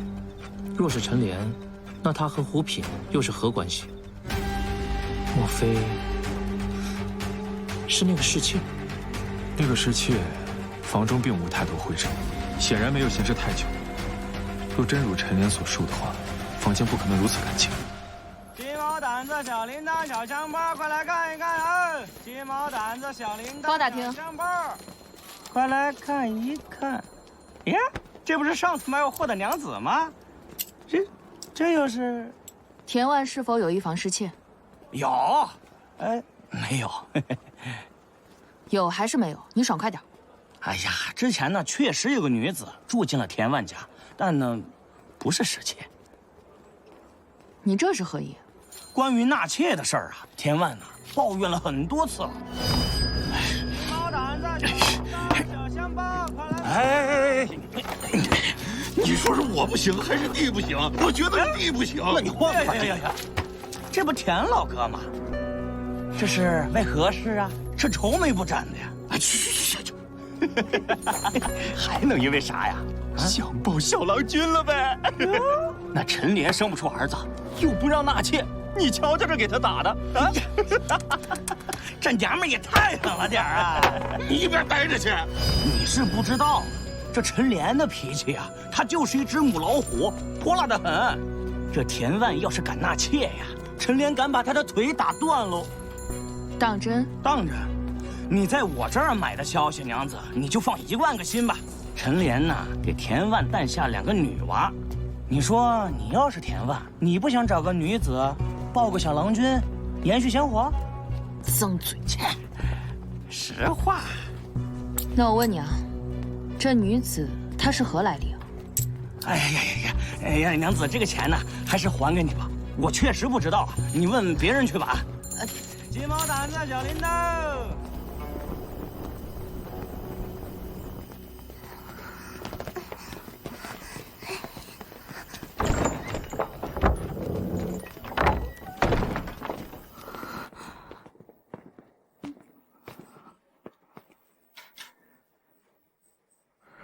陈莲娘子，这么急匆匆的，是要去哪儿啊？有些事情想要问问你，还望如实相告。桂衣，看护好2个孩子。请娘子放心，孩子若受到丝毫伤害，我以命偿。阿娘，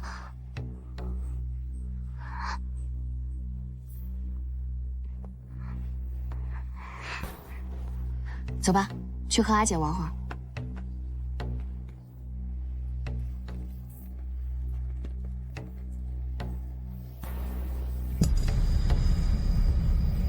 不是要出门吗？火盆怎么不灭？不怕走水吗？是奴家大意了。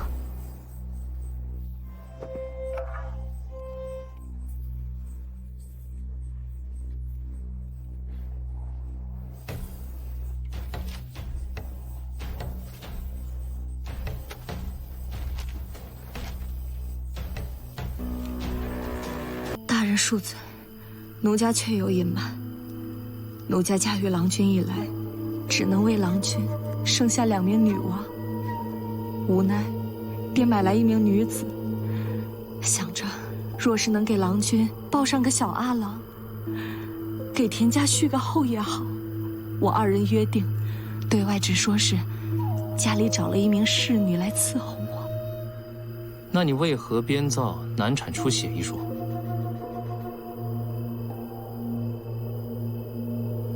那都是田万做的孽。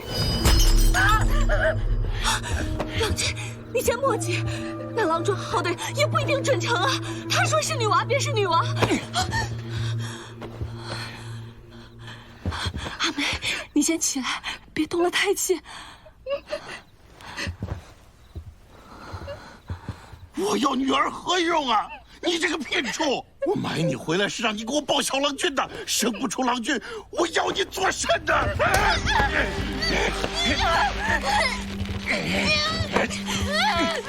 你掐死他算了，这胎不成，下一胎再生。你还有脸说？要不是你不成，我何至于花钱买它？这一胎老子不要了。这一胎老子不要了，再给我生！那女子被灌了药，掉了胎，可还没等那女子养好身子，田万便迫不及待的。白天，田万将她锁在柴房，到了夜里，便把她扛进房中。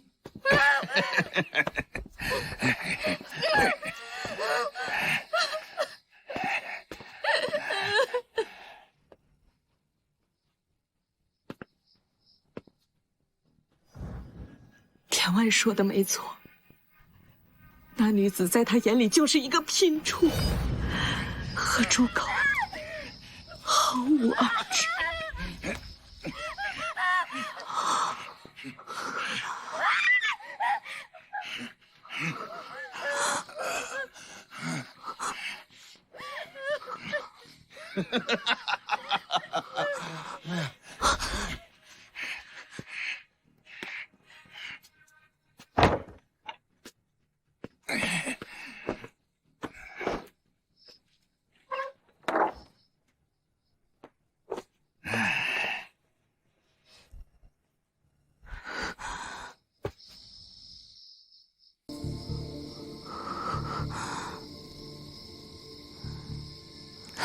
同为女人，我不忍心再看下去，我生怕她被田万折磨死，便趁机开了那锁，将她放走。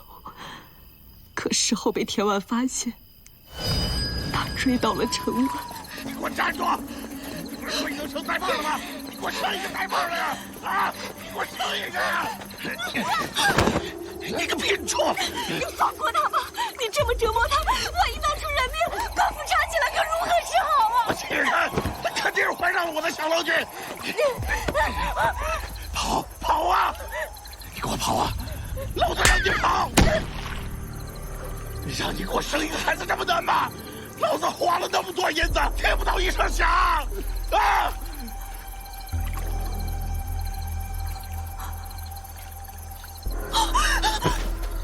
死了！死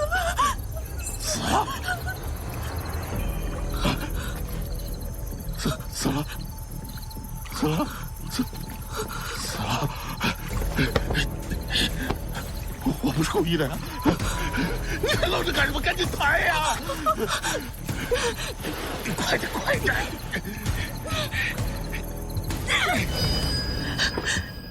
大人，这便是事情的全部真相。奴家害怕，若是吃了官司，连累了2个女娃，故昨日对大人有所隐瞒。阿娘，我阿娘说的都是真的。阿爷不喜欢我们，也不喜欢阿娘。这便是我阿爷打的。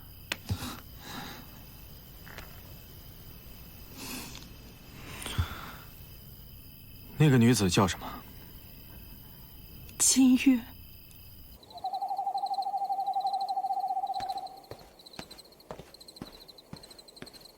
银铺的消息查出来了，约是4个月前，胡品在鬼市的银铺里打了一个长命环，银铺的老板认出了画像，确认无误。花费几何？10贯钱。10贯，这可是县官3个月的俸禄。他胡品如此清贫，这钱从何而来？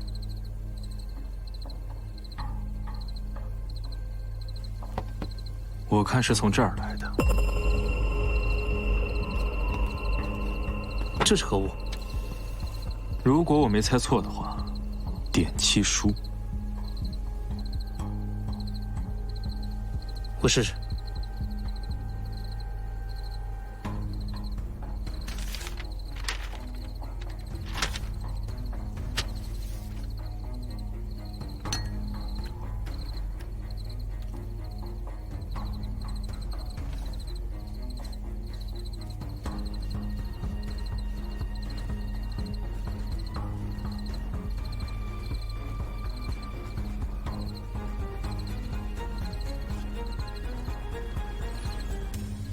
说何人？胡梅。我去把这个胡梅找出来。快，大人，大人，大人，这就是胡梅家。大人，您早说您是大理寺的大人啊，那样我怎么可能收您那么多钱呢？哎呀，谢谢大人赏，那小的就告退了。走吧。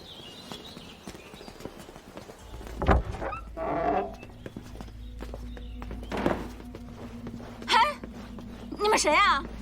来我家做什么呀？大理寺问话。我又没犯什么事儿，找我做什么？田万你可认得？不认识。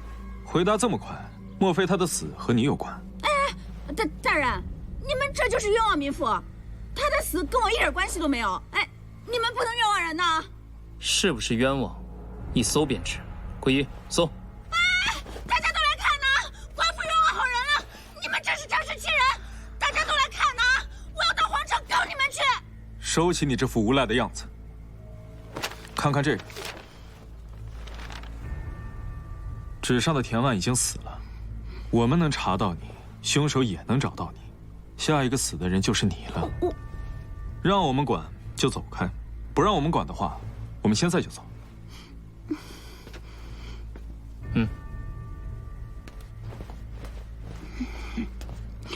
还不如实交代。大人，是田万，他急着想抱小郎君，我就说和了一位女子点与他，就这件事儿。所点何人？好像叫金月。所点之人来自何处？是我有门穷亲戚，急着用钱，就托我找个成点人。可是胡品啊。是。大人，找到这个。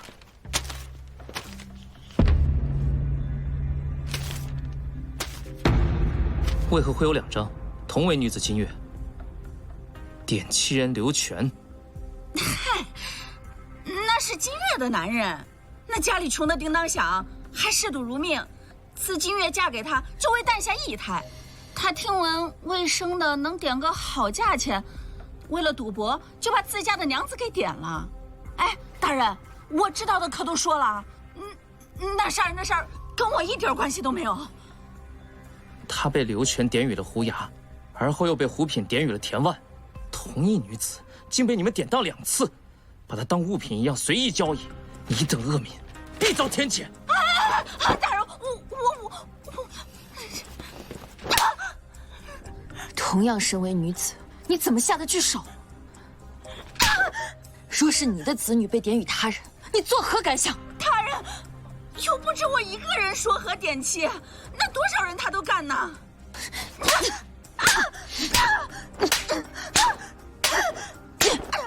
大人饶命！桂姨，桂姨，我能理解你的感受。如今金月已死，离了这世间污秽，也算得了清净。走吧，去刘全家看看。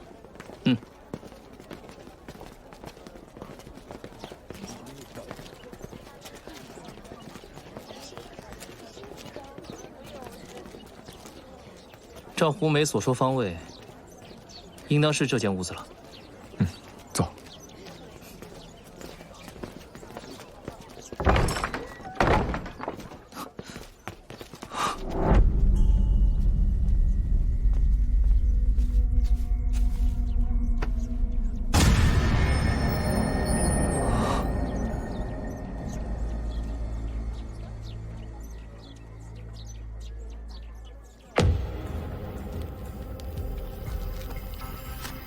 死亡时间是昨夜丑时正，腹中被塞入草人。虽然和前2名死者作案手法一致，但从刘全身上10余处刀伤可以看出，凶手明显是在泄愤。这么说来的话，这3个人是同一人所杀呀，都是为了给金月报仇。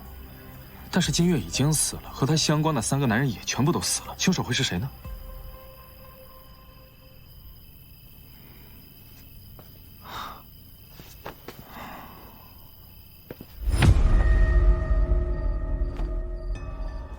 我的幼稚尊相符，你嘀咕什么呢？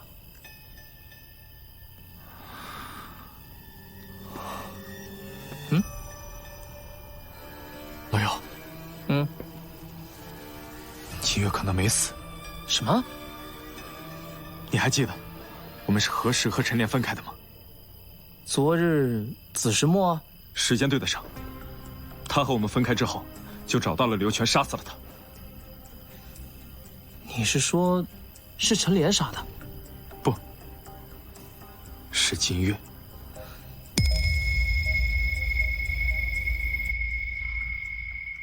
难道任头，这个案子还要继续查下去吗？越是接近真相，你越是害怕知道这个女子经历了什么。大理寺要主持正义，如果凶手真是那名女子，那我觉得她做的事情是正义的，我不忍心抓她。你若是不忍心，日后定还会发生此类的悲剧。若是我们将真相公之于众，那些点旗人和成点人必定有所忌惮。老幺，我们是为了更多的人。桂英，去田府盯紧陈莲。好。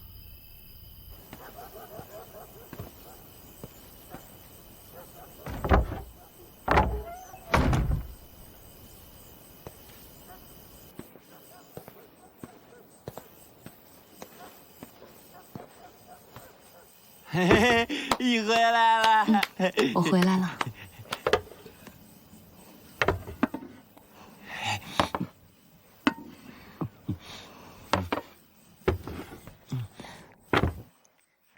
吃饭吧。你看，是你。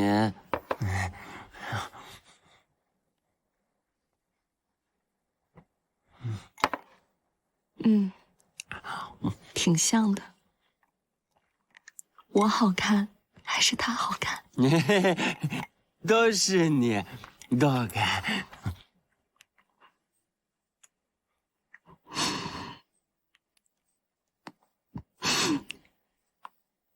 你为何是个傻子？你为何是个傻子？啊！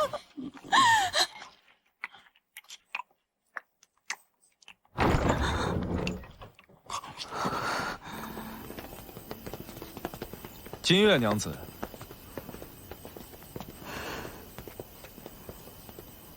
你们猜到了。没想到胡牙竟雕得如此精妙。是啊，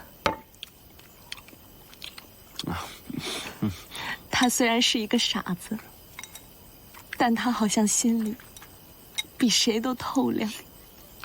他呀，是这个世界上唯一对我好的人。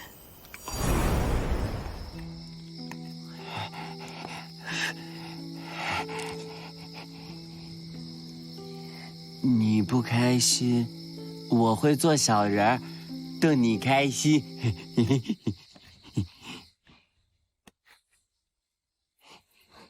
你好看，我做个好看的小人。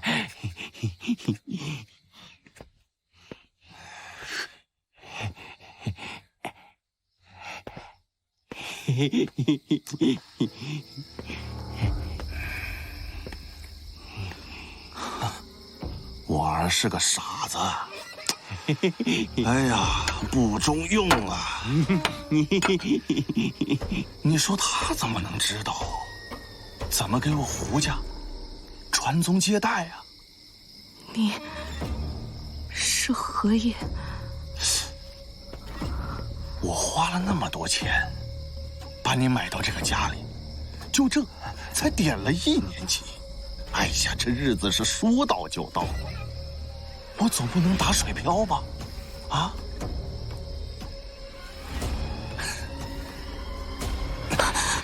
只要你有运，都是我胡家的种。不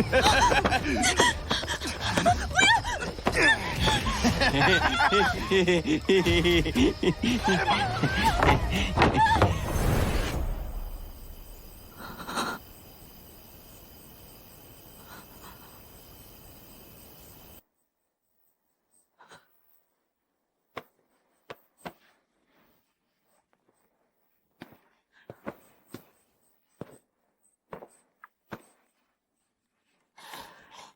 被点不说，受到此番侮辱，刘全竟未想着替我出气，反倒是以此为把柄，来找胡品要钱。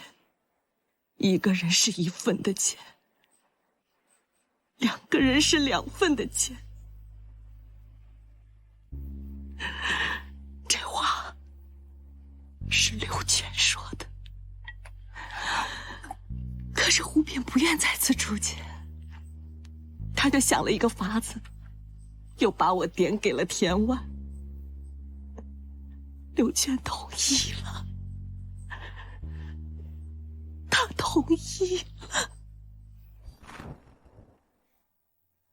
哎呀，哎呀，田大哥，这小娘子的屁股啊，一看就是生小郎君的好坯子啊，看得老师我都眼馋。那错不了，他刚给我家生了一胎，是个小郎君，白白胖胖的，带把，带把。田大哥如何？这么好的坯子可不好找啊！哎呦，你瞧瞧这屁股，要不你验验？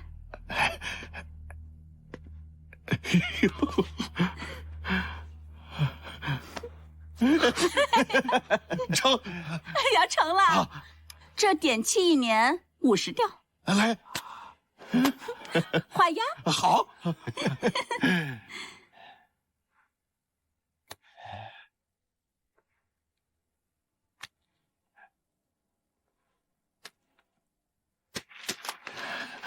成了。就连陈莲也是被点到田家的，点期到了，却不见有人来赎，他就这么等啊等。那晚在河边，是他救了我。临死前，他把2个孩子托付给了我。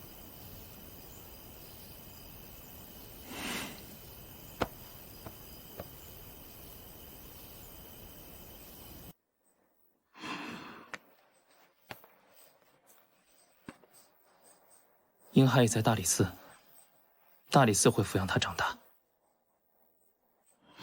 将来有缘的话，定会相见。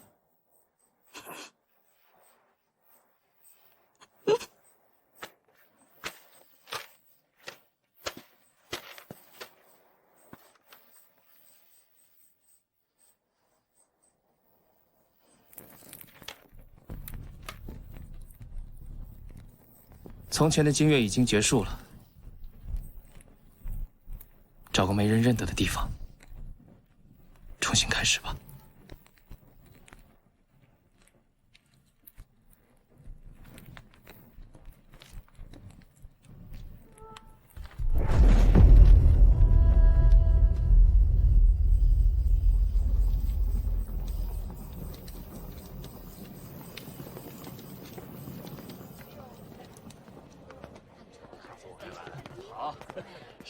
罪人金月，罪孽深重，依律本应处斩，但念及事出有因，从轻发落，死罪可免，活罪难逃。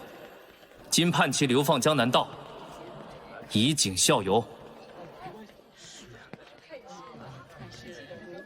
愿他们可以找到一处无人叨扰之地，重新开始新的生活。也愿这世间的人呐，可以对女子多些眷顾，不再让他们受这种苦难了。